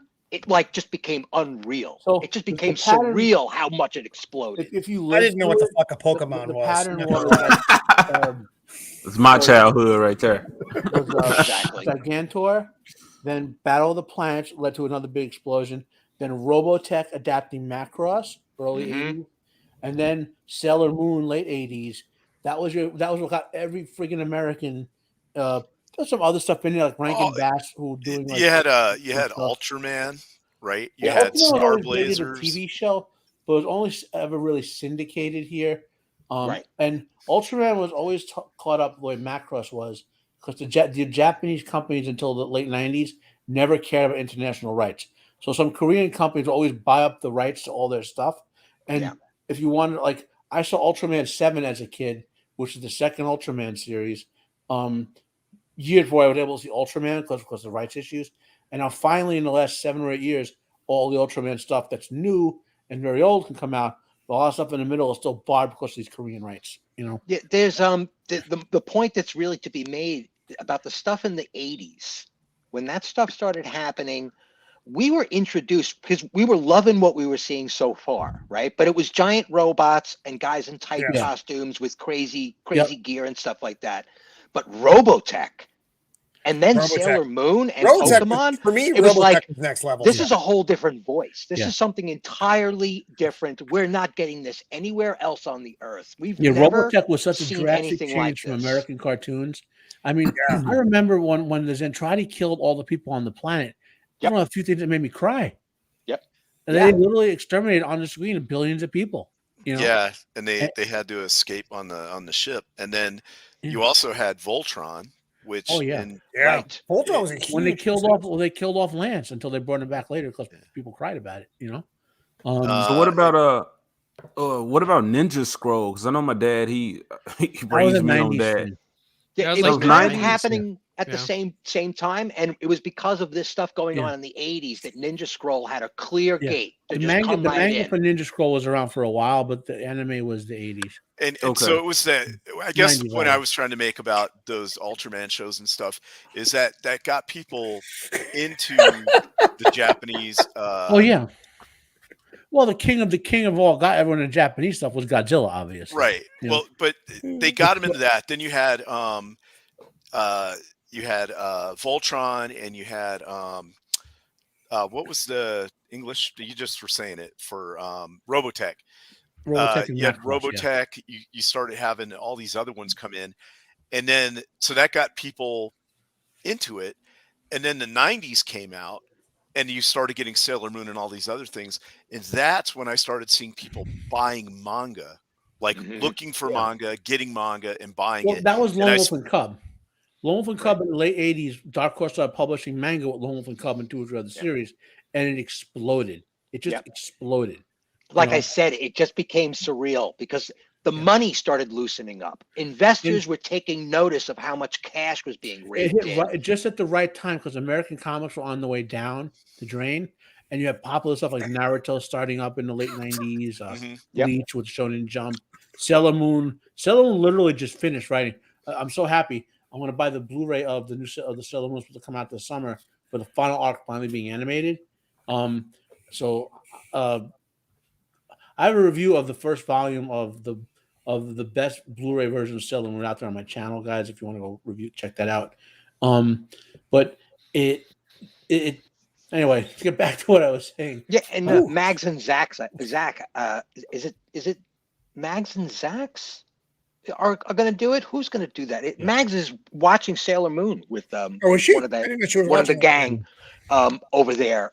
They're doing like a I know watch this party sounds about it. like weird. This may sound weird, but Sailor Moon is such an awesome story.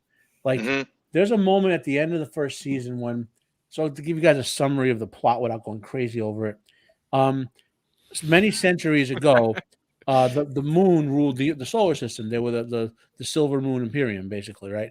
And every planet had a set of people on it, and they were attacked from outside the solar system. And Queen Serenity, the only way to save everyone was to basically use her power to banish the villain out of the solar system, but everyone was going to die. So she sent her daughter forward to the future, and you get forward to Sailor Moon time, right? So, end of Sailor Moon. Sailor Moon's realizes she has to make the same first season of Sailor Moon, the same sacrifice her mother has to make. She has to die to get rid of this menace that's going to destroy the whole solar system, and she goes all in to do it. And then her friends literally come back from the dead to save her.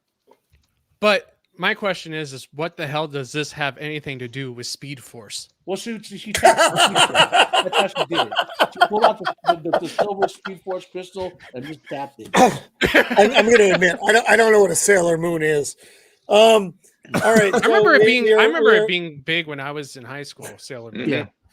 It's very catchy musically. Obviously, it's the girls' version of Naruto. If you don't know what like what do they call shonen? What do they call the girls' version of shonen? I don't remember offhand. But it's like AJ. Yeah. Any guesses? Nah, man, I'm not super into the anime. I can't think of it. I've heard of it, but I can't think. But if you enjoyed Naruto, you'll enjoy Sailor Moon. That's the reality of it. Yeah. And that's my last couple of brief recommendations. There's a comic book series called Mouse, MAUS, which ban this man. Silence. I do have a wrench. Not unbearable monitor, no. To my flash. No. Placid. Oh my God, okay. Placid. Take that little share there, whoever. My brother. No, I couldn't get into Sailor Moon.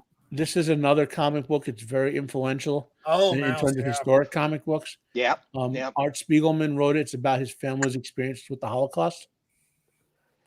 And it's very, but obviously with mice, so to speak, I mean, it's very heart-wrenching to read if you get out there and read it.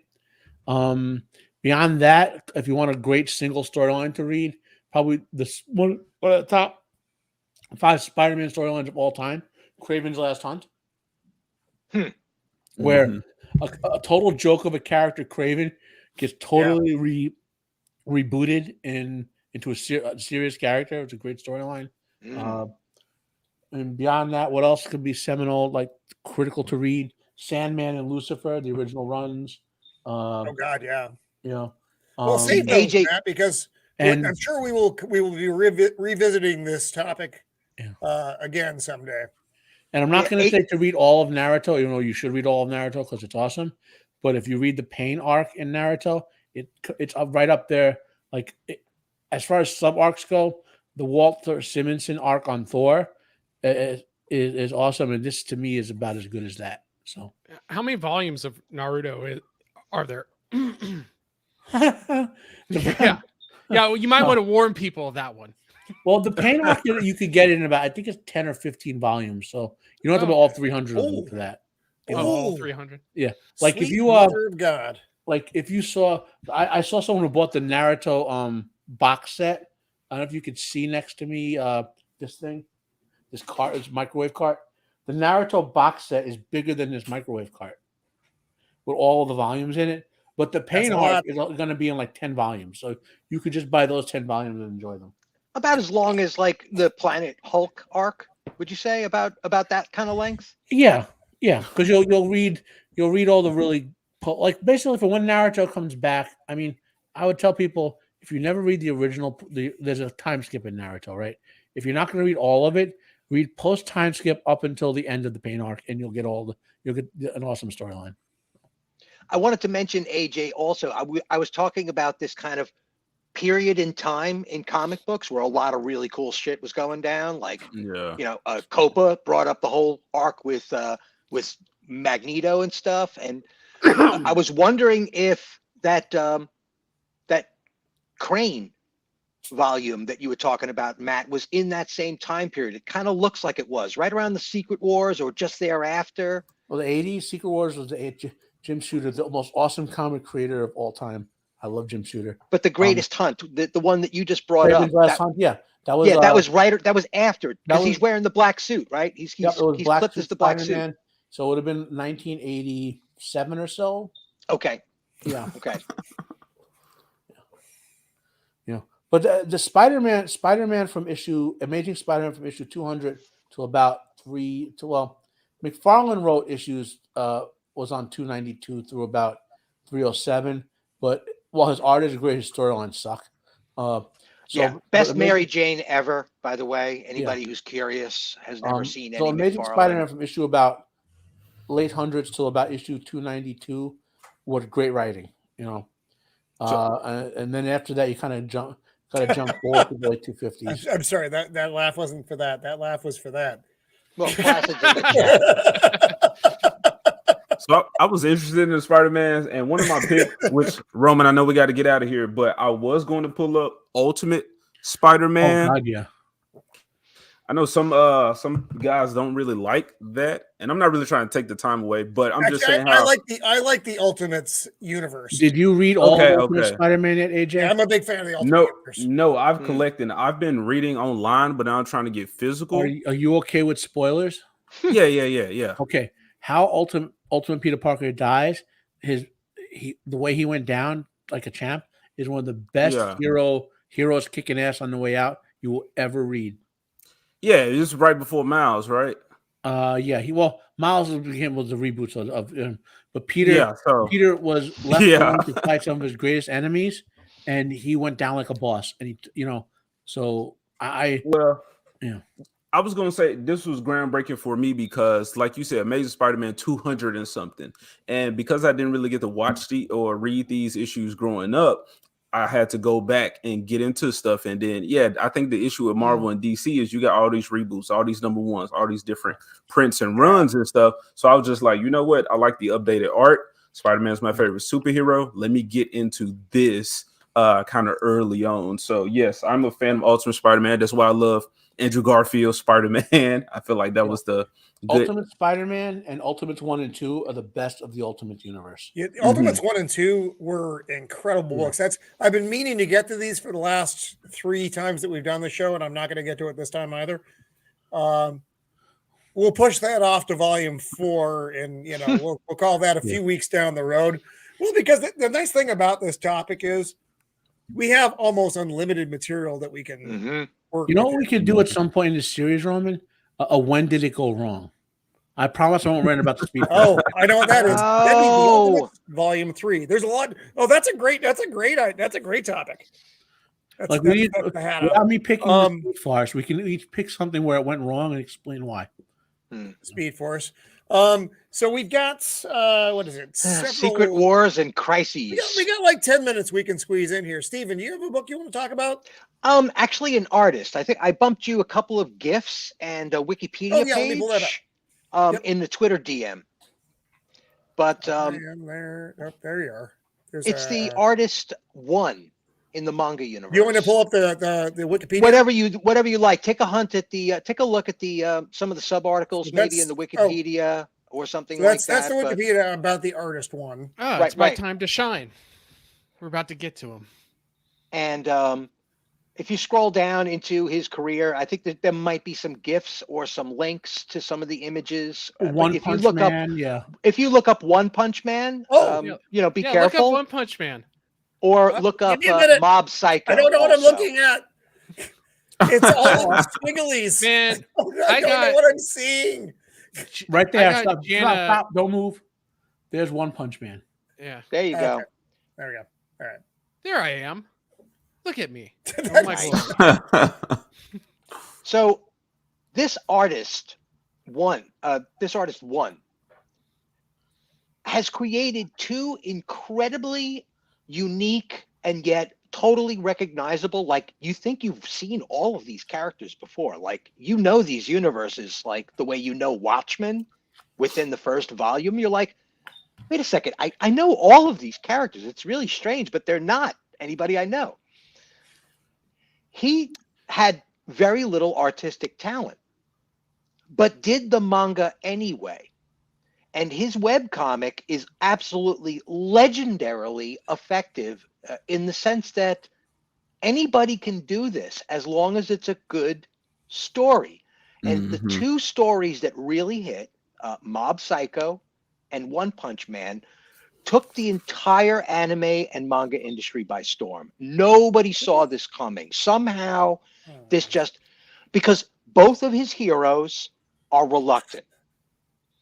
I think both of his heroes are uber powered as well. Like OP, it's ridiculous. It's so ridiculous that it becomes a MacGuffin in the story. It becomes irrelevant how powerful they are. As powerful as One Punch Man is, I really think Mob Psycho is a much better character. Really fleshed out character. I agree. He's definitely the more interesting side of these two different stories. One Punch is like popcorn blockbuster.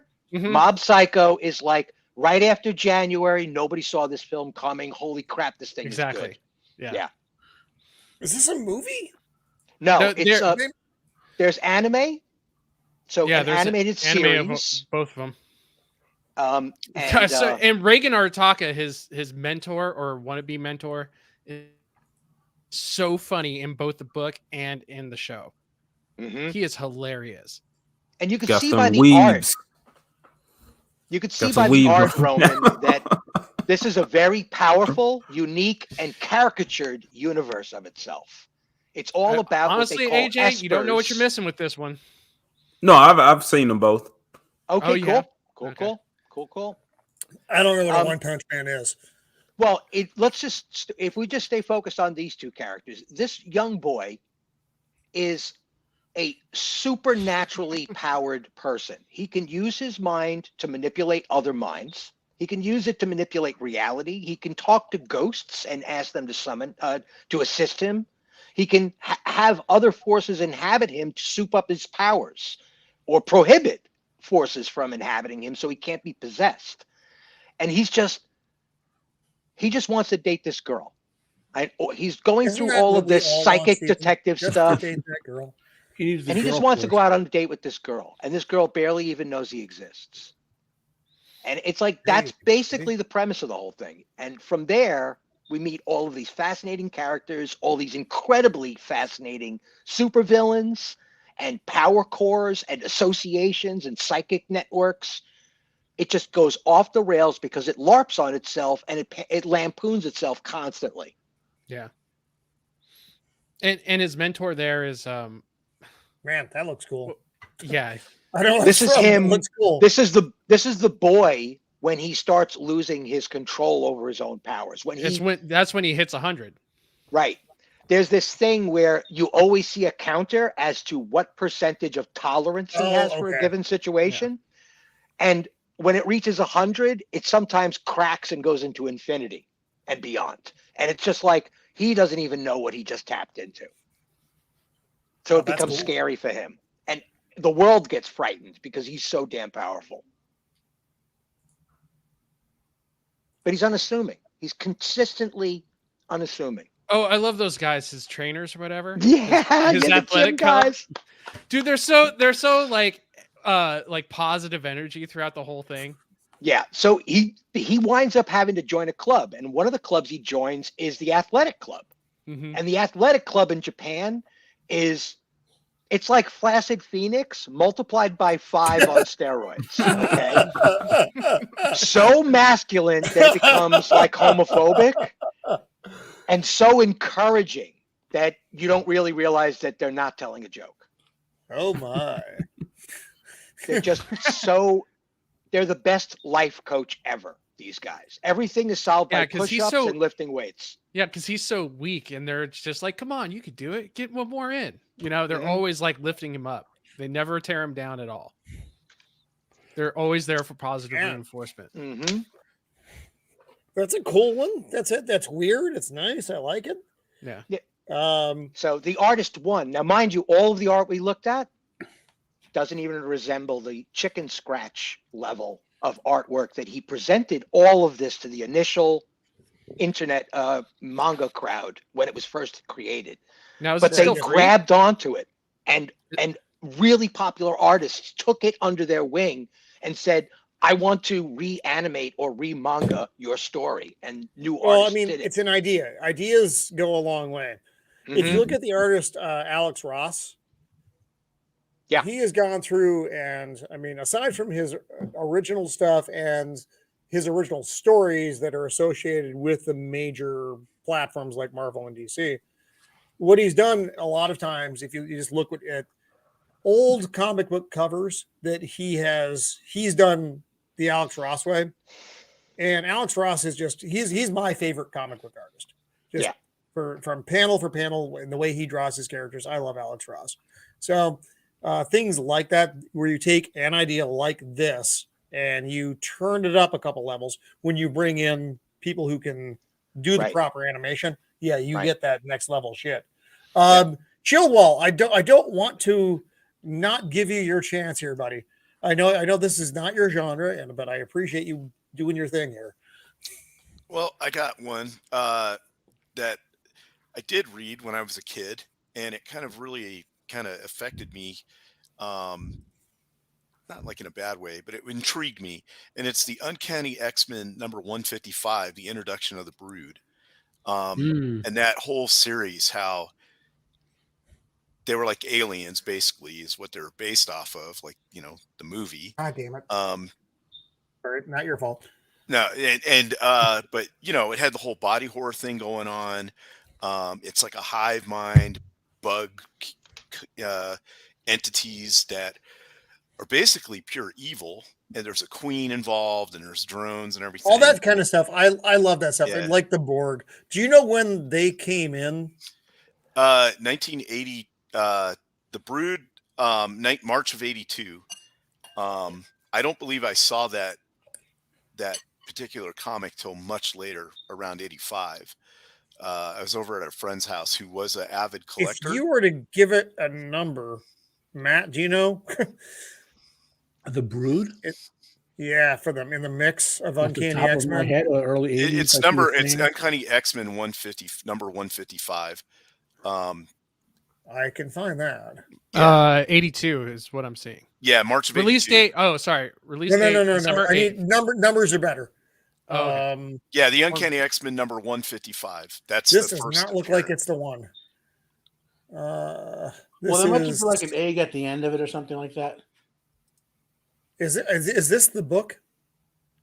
Let's see. Or is this a different? Yeah, that's the one I'm seeing. Is that it? Yeah, for the Uncanny X-Men. Oh, the Brood. First Blood. That's not Brood.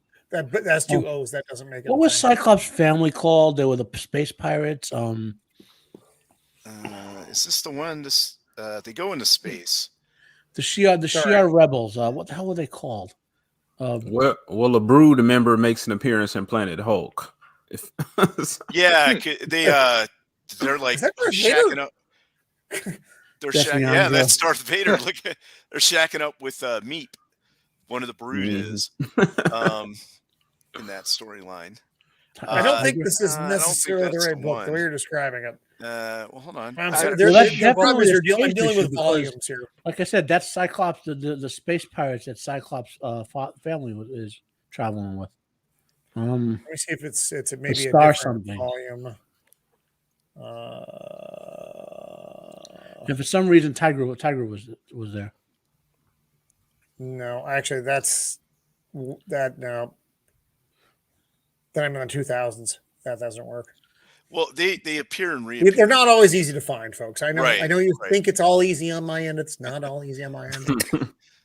But so they're interesting in how they, they're very bug-like, but they're also single-minded and evil. And it just, the thing that got me about them is that, like, they infect Storm and make her into like a first appearance on Uncanny X-Men 155 from March of '82. Yeah.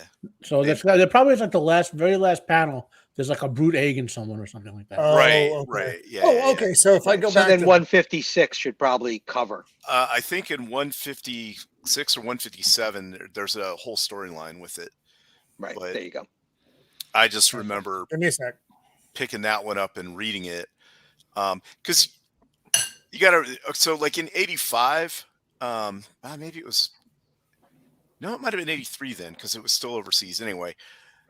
That was when I was friends with this guy, and he would collect the comics and put them in the vinyl and stuff. And he had like backboards, and he was collecting them.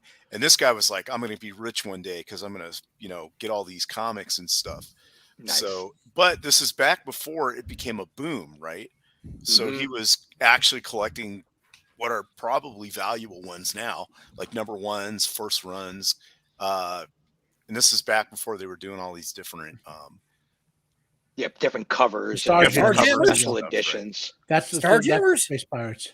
Starjammers. There you go. That's it. Am I in the neighborhood? Yeah. So I'm actually looking at the Marvel database. The first Marvel hero to encounter the Brew is the Kree soldier Captain Marvel. Of course. Yeah, dude. Yeah, look at 157.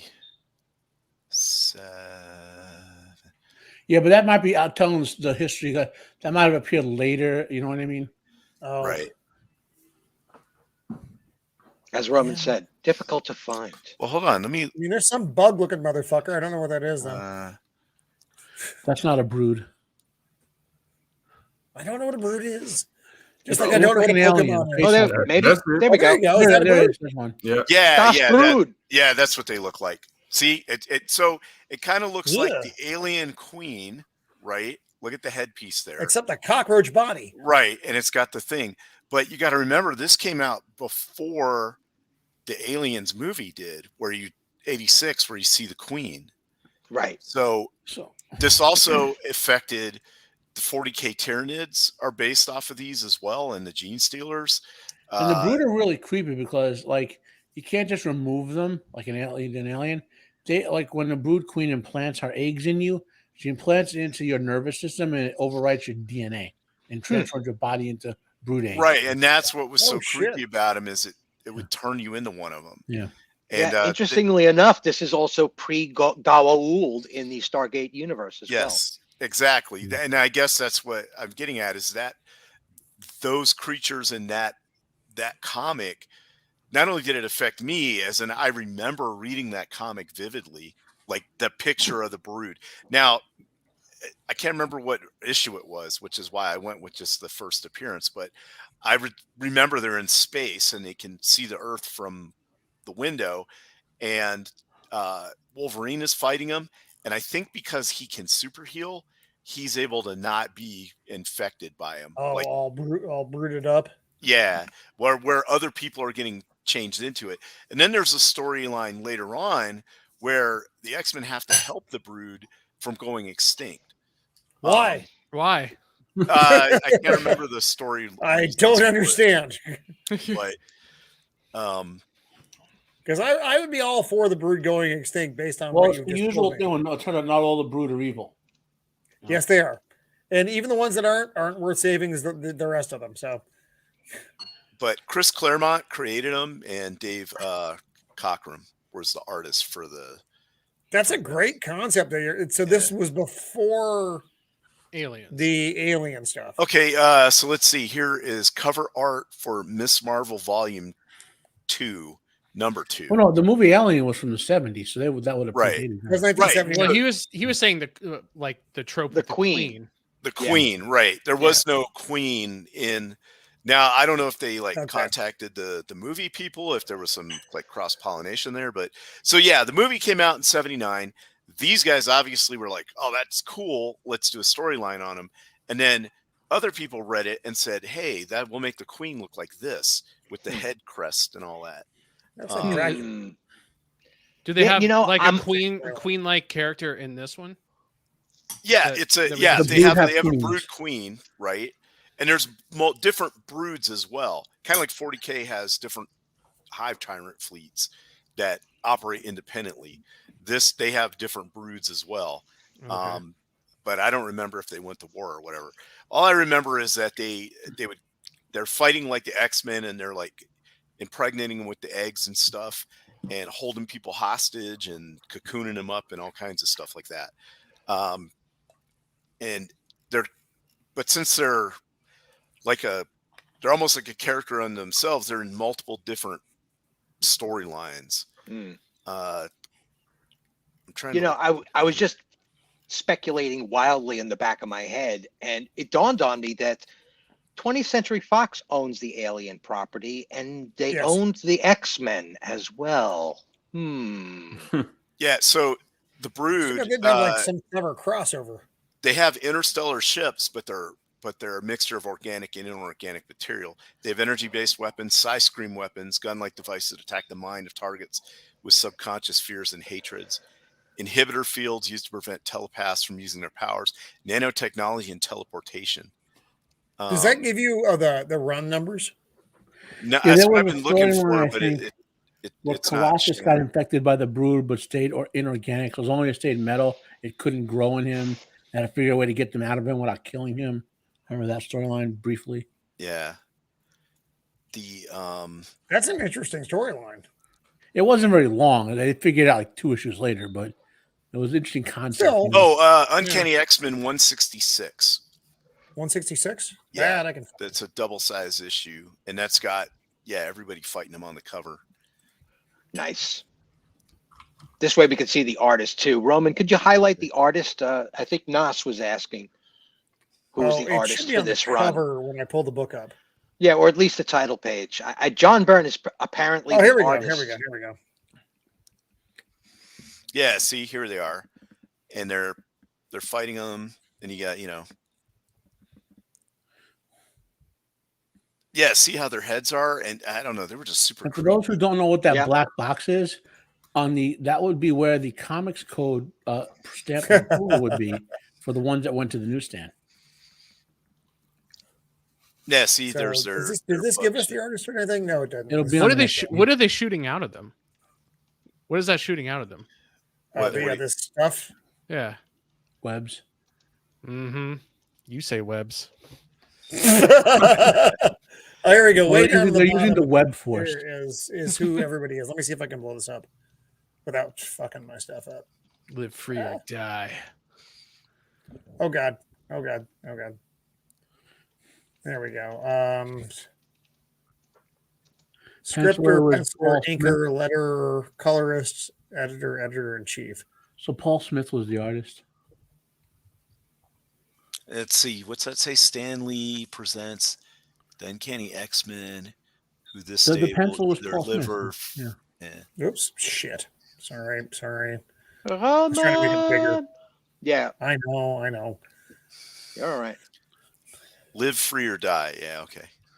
Yeah. Live free or die. Speed Force. The other thing that creeps me out about him is, as a kid, I used to get sea monkeys, and they kind of look like sea monkeys. I can see that. Yeah. Kind of shrimp-like. Oh yeah. Chris Claremont. Yeah. See, it's a homunculus. Look at that. AJ. Y'all feeding it information with your pictures and your audio files. Man, Logan is so short here. He's supposed to be short everywhere. Yeah. I know. Oh. Except in reality. Oh my.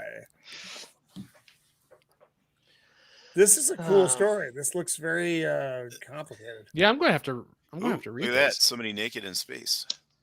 Go back up. Yeah, right. Go back up. Oh, that's Storm. Yeah. What up, girl? Naked Storm in space. Yo. Yeah. It'd be nice if this was like in a book. If they had like the Brood in a book, so you could just buy the whole story. Oh, I'm sure it is. It's just you could just buy volumes of Marvel. Was it Marvel Legacy or whatever? With the X-Men publishing like 20 issues X-Men at a time. I'm sure you could pick up the Byrne collection or the Claremont collection or the Claremont run or something like that. I'm sure that this is in a binder somewhere. Yeah, see, and here they are, and they're because the bugs talk. Right. Yeah. They're smart. They're smart bugs. I offer a choice. Some kind of brain bug. Face their wrath, or maybe something we've never seen before. Now, have you Enterprise? I find the idea of a smart, intelligent bug abhorring. Yeah, it's offensive, frankly. Well, if you use soul vision, you can see if they have souls and then not eat them. My desire to know more intensifies. It reminds me of Starship Troopers. Right. Oh, yes. yeah. A lot of that, and that's what I was just quoting before. Yeah, that that's is why one I of said the my new desire to know uniforms. more I love intensifies. people who know that. Would you like to Nice. know more? Yeah. God, I love that. Again, the idea that was so prophetic for its time, and what we're dealing with now, it's so funny. It really is. I really like watching Starship Troopers in the sense that we're just watching one giant propaganda video that we keep clicking to know more on. Exactly. So social media, it's crazy. Zap. This is cool, man. I didn't know this existed. Now I totally I'm really interested in it. Oh, there's an alien, dude. That looks like an alien. Yeah. Right, and then that guy, I think he's like made into one of them now, or you know what I mean? He's like Locutus Borg, kind of, maybe. Yeah, they just took his goggles off and revealed it. And I can't remember trying to read the dialogue. I think they talk like normal. I don't think they talk like 40K or not 40K, but with the Warhammer bugs? Fantasy Skaven or anything, right? Where they like repeat words and call people. They don't have lips. No, How talk are they normal, pronouncing things without lips? Yeah. Well, also I thought there's Lockheed. I thought some of their communication was psychic or something. I can't remember. Lockheed is Kitty's overpowered baby dragon. Is that what that thing is? Okay. Yeah. That thing it's like, where did that thing even come from? It's so bizarre that it's even It's there. literally It's a baby dragon that loves Kitty Pride. Its name is Lockheed. Lockheed, yeah. Giant factory somewhere. Yeah, this is John Byrne and Claremont. They were just made for each other. They was just killing it, man. Just absolutely and killing seconds later, the silence is broken by a scream. Yeah, because she's I think she's mind controlled or something. What are you talking about? Yeah. See, they're all like locked up and stuff. This dude is all controlled. So this technology stops like the usage of powers or something. Yeah, they have hold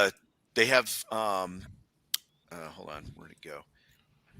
So I'm like, why is Nightcrawler not teleporting out of this? The show have superpowered people, like, so they know how to inhibit. They have inhibitor fields used to prevent telepathics from using their powers. Yeah. Nanotechnology, teleportation, screen weapons, gun-like devices that attack the mind of targets with subconscious fears and hatreds, energy-based weapons. That's cool.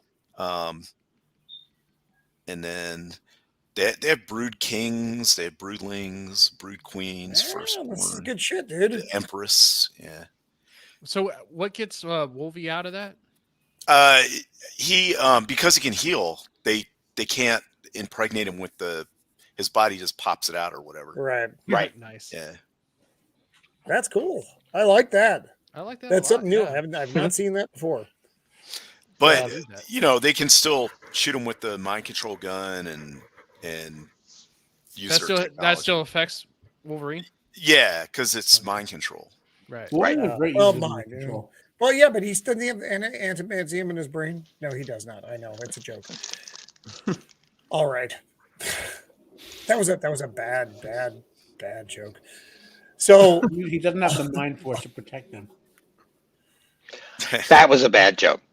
And on that, he's getting worse with every attempt. We're gonna wrap this up because it's declining into a level that I don't think we should continue on with.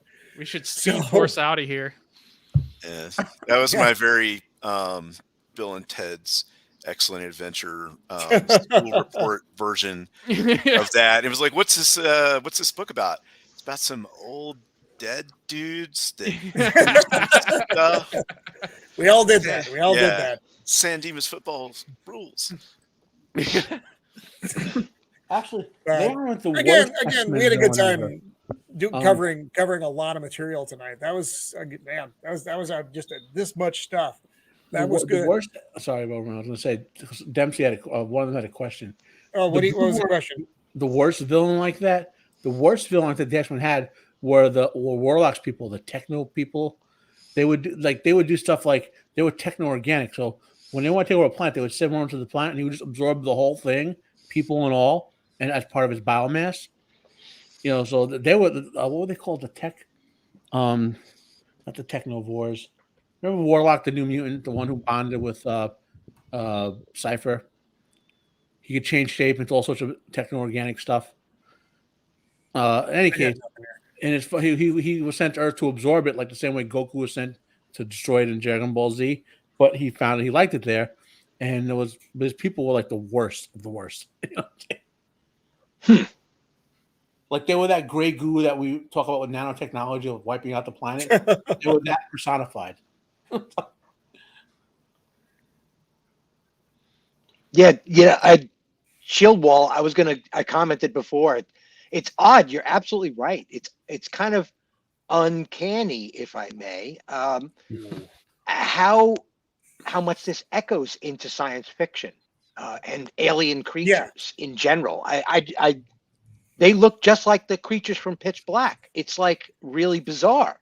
That's why I'd love to be able to see this in like one concise collection. Well, and right. But think about it. The people that have made those movies were young. They probably looked at that comic, and the people before them saw aliens, and the people before them saw whatever movie in the 50s that came out serially or whatever. Mm-hmm. And then you got the Lensman, and that feeds all into each other. The artist who made the alien, H.R. Giger, he went crazy with the art. So that art influenced a whole generation of people. Mm-hmm. True. So we're saying how. I remember, I'm probably I'd wager I'm the oldest. When the Omni magazine was out in the 1970s, featuring his art, that was such an amazing thing for my young eyes to behold. So this I think Giger's art is just amazing to look at even today. Mm-hmm. It's hard to replicate that stuff. My mom was not happy. Let's just leave it at that. Well, there's that too. which made it even cooler. Mom not happy? Exactly. I need another copy, more of this guy's art. Omni magazine, 1970s, folks. Take a look at it. Yep. So let's go around. And Epic magazine as well, around the same time period. Epic was doing a lot of European cuts and a lot of European. It is not safe for work. Yes. No, that's true. Yeah, it's not family friendly artwork because it gets weird. Let's call it that. So AJ, what do you got coming up, buddy? Nothing, man. A lot of videos I'm working on. No, I got nothing. AJ is like all over the interwebs right now. Yeah, I'm all over the place. I got to focus, but of course, Heroes No Capes on Saturday. Me and E.G.O, good conversation. We're going to be talking the Batman, not Batman, the Flash. Basically, it was Batman. Don't lie, it was Batman. That was crazy. I did not intend to do that. And then we want to make like a segment. If you guys watch Guy Code back in the day, not too far back in the day, but they had a segment called A Good Ass Night. And so we're trying to take that and make a nerd version of that. So like some entertainment to cut on. What do you see as a good ass night? What would you cut on and just chill out, relax with whatever adult activities you got going on. So we're talking about Batman Mask of the Phantasm and Scooby-Doo Zombie Island. I think I said this before on this channel, but we didn't get to talk about it because E.G.O was not there. So we're talking about that. And as y'all can tell, I want things. Okay, I'm a spoiled child. I'm waiting on a DC animated universe where I see some of these Hanna-Barbera properties cross over with some DC stuff, like so Warner Brothers properties like Blue Falcon and Dynamite, for instance, and Batman and Ace and stuff like that. But we need a Batman and Scooby Doo, man. We need a crossover. Already. We need they've happened already. No, but I mean in the official DC animated universe, a Scooby Doo episode. Yeah, or the Herculoids. Yeah, exactly. With Batman and Batman in it.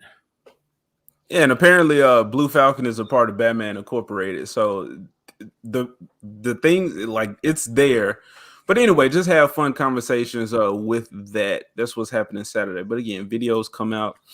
I don't have a consistent schedule, just a video a week. So I'll just make sure to do that. When are you game streaming again? Sundays, every Sunday, Red Dead Redemption. And when you do Hogwarts during the week? Nah, man, and the Hogwarts can't happen. My PC can't handle it. So I'll make a video.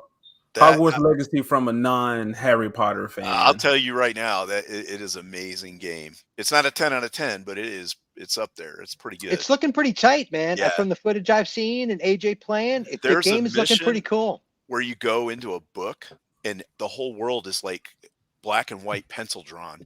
It's amazing. Oh, wow. It's amazing. Man, everything that I've seen from this game, because I've been trying to support every streamer that I see playing it. I'm like very mild on the Harry Potter shit. Yeah. And this game looks amazing to me. It actually makes me want to purchase a next gen console just to play it. My favorite thing about Harry Potter in the movies, because I never read the books, was the world. Like I kind of cared less about Harry Potter, but the world was great. The sets, the food, all that. You get all that in the game. It's just amazing. So that's world.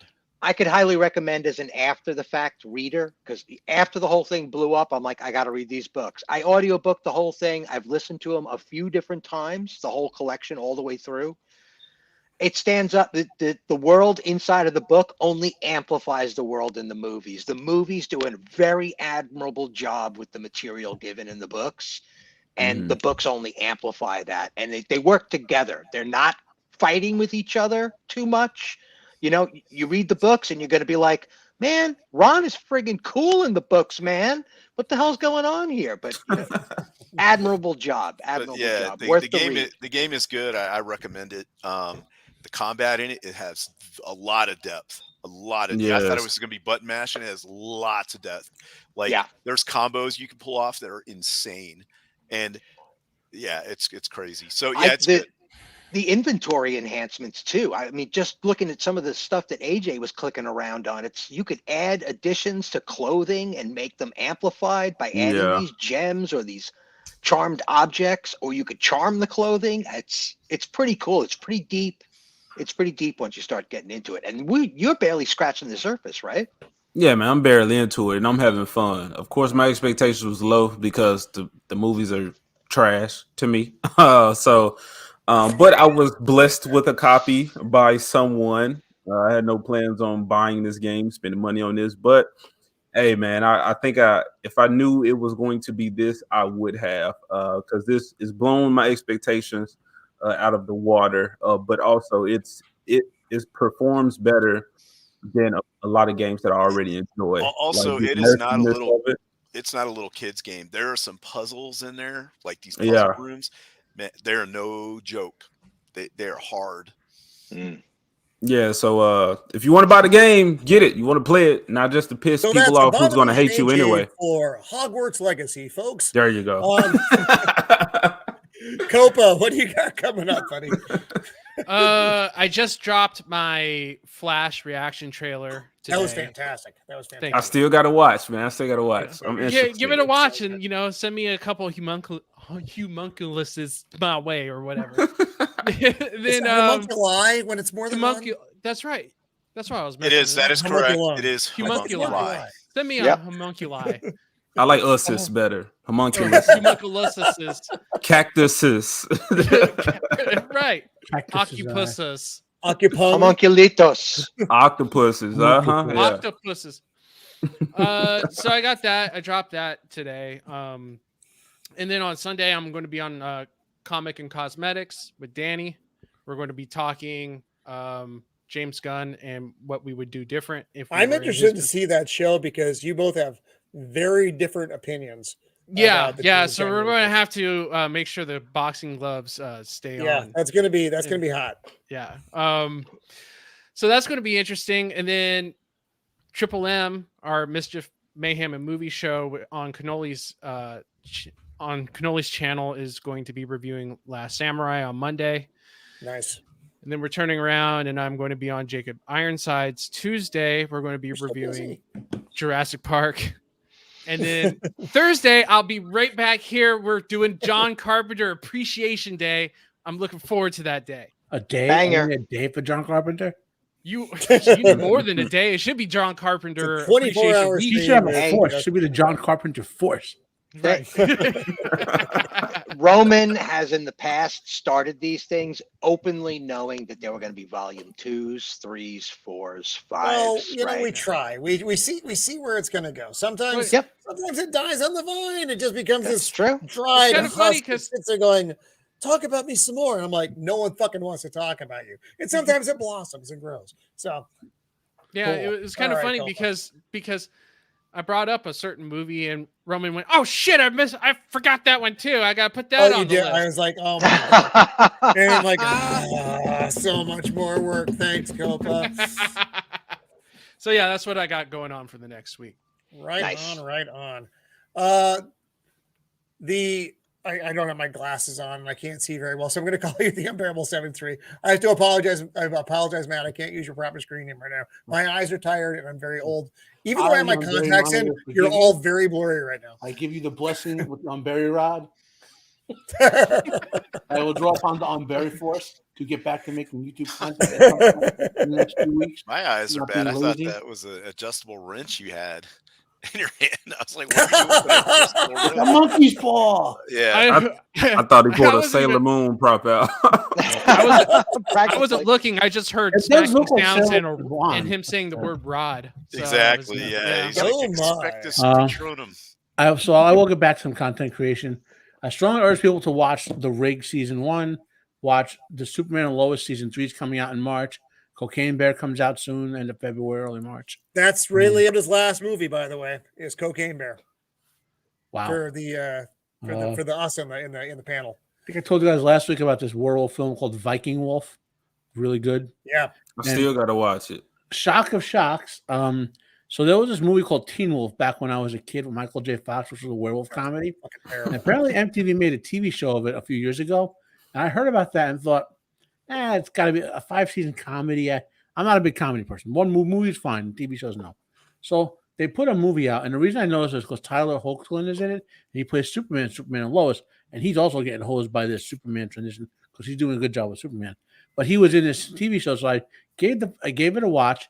It turns out it's not a comedy. They turned it into an actual horror TV show, which is very good. A little teen drama stuff you can whiz through, though there are some hot chicks in there. They have 30-year-old chicks playing high school girls so they can get away having them in miniskirts and bikinis. But I just binged the first 3 seasons of it in the last 2 days. That's how, I was shocked at how, I'm not saying it's great, but it was so good compared to what I thought it was going to be. In any case, it's worth watching. Anything else worth watching out there? AJ, thoughts? Have you heard of this series, AJ? Oh, yeah, Sounds man, right up your alley. No, I think it's terrible. Okay. I tried to get into it. I couldn't. But I think it's because I just have an ideal werewolf in mind. I'm working on my werewolf stuff. But definitely I use it for research. The first season was intriguing. It didn't deliver on what I wanted. This show is more like the TV show Supernatural, which happened to have werewolves in as the main. Which I like Supernatural, but AJ, one day we are going to have to do the werewolf stream, where we look at the different werewolves through the cinematic lens, and I want to get your view on this. I think that'd be a lot of fun. Okay. AJ. I'm a fan of I can't think of the guy, but it was the recent Wolfman came out. Not Benicio recent, del Toro? but yes. Del Toro, yeah. The story wasn't so great, but I think that was a great classic Wolfman. Yeah, I agree. Well, that was Universal trying to redo the classics. That one did not do very Junior well. one. It looked like they had everything lined up. The production values, the look, the cinematography, the art direction was like, yeah, you guys, you got something going on here. There's something really, and it's like, did somebody hire a screenwriter? There were a lot of issues with the. Did you see Jack Nicholson? Hang on for like 2 Wolf? minutes after we finish. I can give you a couple werewolf films. Copa, I liked Wolf. I liked Wolf too. AJ, you ever see Wolf with Jack Nicholson and Michelle Pfeiffer? I don't think so. Was that not Silver Bullet? No, it's called No. Wolf. Silver Bullet's a Just different movie. straight up Wolf. Silver Bullet has Gary Busey as the adult star, and Okay, Wonder Years okay, has- that's the one I'm thinking about. Okay, There's And a bunch what's of his them out name? there. Yeah, you might like Jack Nicholson's From Wolf. the Blacklist is on there. Have you seen Dog Soldiers? yeah, Oh, also very good. That's excellent. The first Howard film is excellent. nothing tops Van Helsing's Werewolf for me. Oh, sweet mother of God. The first Hammer werewolf film, Curse of the Werewolf, is pretty good. Hammer did a lot of fun stuff though. If you want an over the top werewolf film, like fun, laughy, not like bad, but good, well done bad film, it's called Metal Beast, and the premise is the U.S. military decided to weaponize a werewolf by making a superpowered cyborg. Nothing can go wrong there. It seems completely legit. Hey, Matt, what do you got coming up for the rest of the week, bud? I just did the spiel on that. Did I miss? Did I erase your mind with the Umbrella Force? You may have fucked me. No, it was that fucking wand thing. That's right. Your wand thing fucked me up. I'm sorry. Forgive me. We got back to the werewolves and I got confused and I'm very old. God damn me. It's all right. It was probably a brain fart, Roman. It happens with old age. I'm like past that 1,000 mark. I'm happy I do as well as I do, frankly. So, Shieldwall, what do you got coming up, buddy? Well, hey, thanks for having me on, and it's great learning from everybody. Good takes on everything, and I learned a lot. I really don't have anything else coming up. The Carpenter stream next week, I'll be on that. And I can't really remember if I have any other obligations, but I'm going to be playing more Hogwarts Legacy until I 100% the game. So, well, Loris, fuck off them. But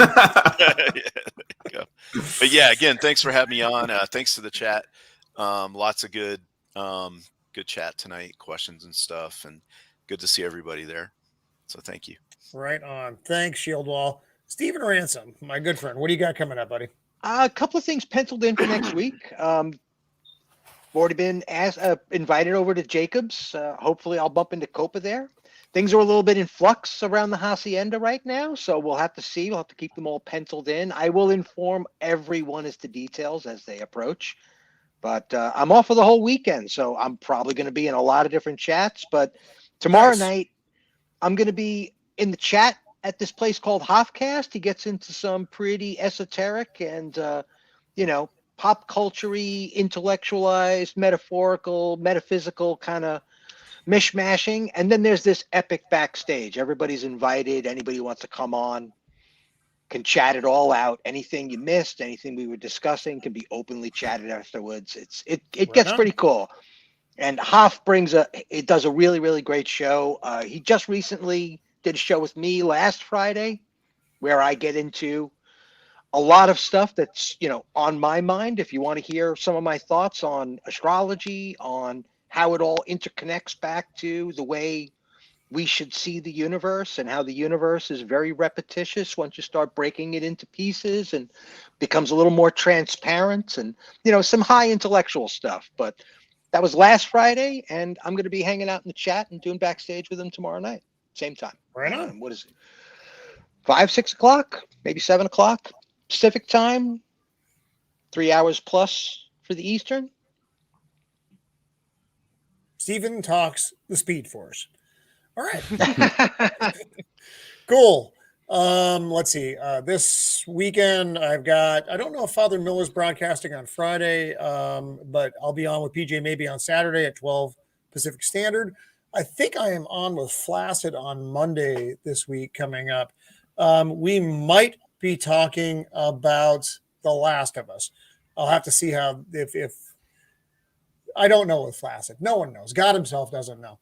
Nobody knows. Next Thursday, of course, we have the big John Carpenter filmography. Just look at it.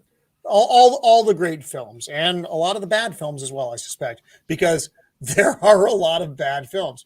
But are you on PJs? Do you bump onto PJs and are you still doing the Friar? Yeah, well, every Saturday I'm on with PJ because PJ does his Saturday show at noon. He also does a Wednesday show where they do movie stuff. I can't always get on during the week though, because I'm a man with things. I'm a man with things. What are those things? I don't really know, but they're there. They're there. Mm-hmm. So, thank you guys for being here tonight, and thank you to our other panel members, E.G.O and Pops and Joker Voice, who are not with us at this moment, but were with us earlier and were great contributors to the stream. All of you guys brought a lot tonight. This was I think the biggest one we've done of this particular topic. We wandered a little bit, but still, there was a lot of fun to talk about all this stuff. So thank you guys for being here, and to the chat who are with us during this broadcast, and to the guys who are watching us after we're done and you're doing the rewatch. Thank you for hanging out with us. Live chat, you guys had just so much tonight. A lot of it was hilarious, and I really appreciate that. So with that, we'll see you next week for Roman of the Empire. Signing off. Be kind.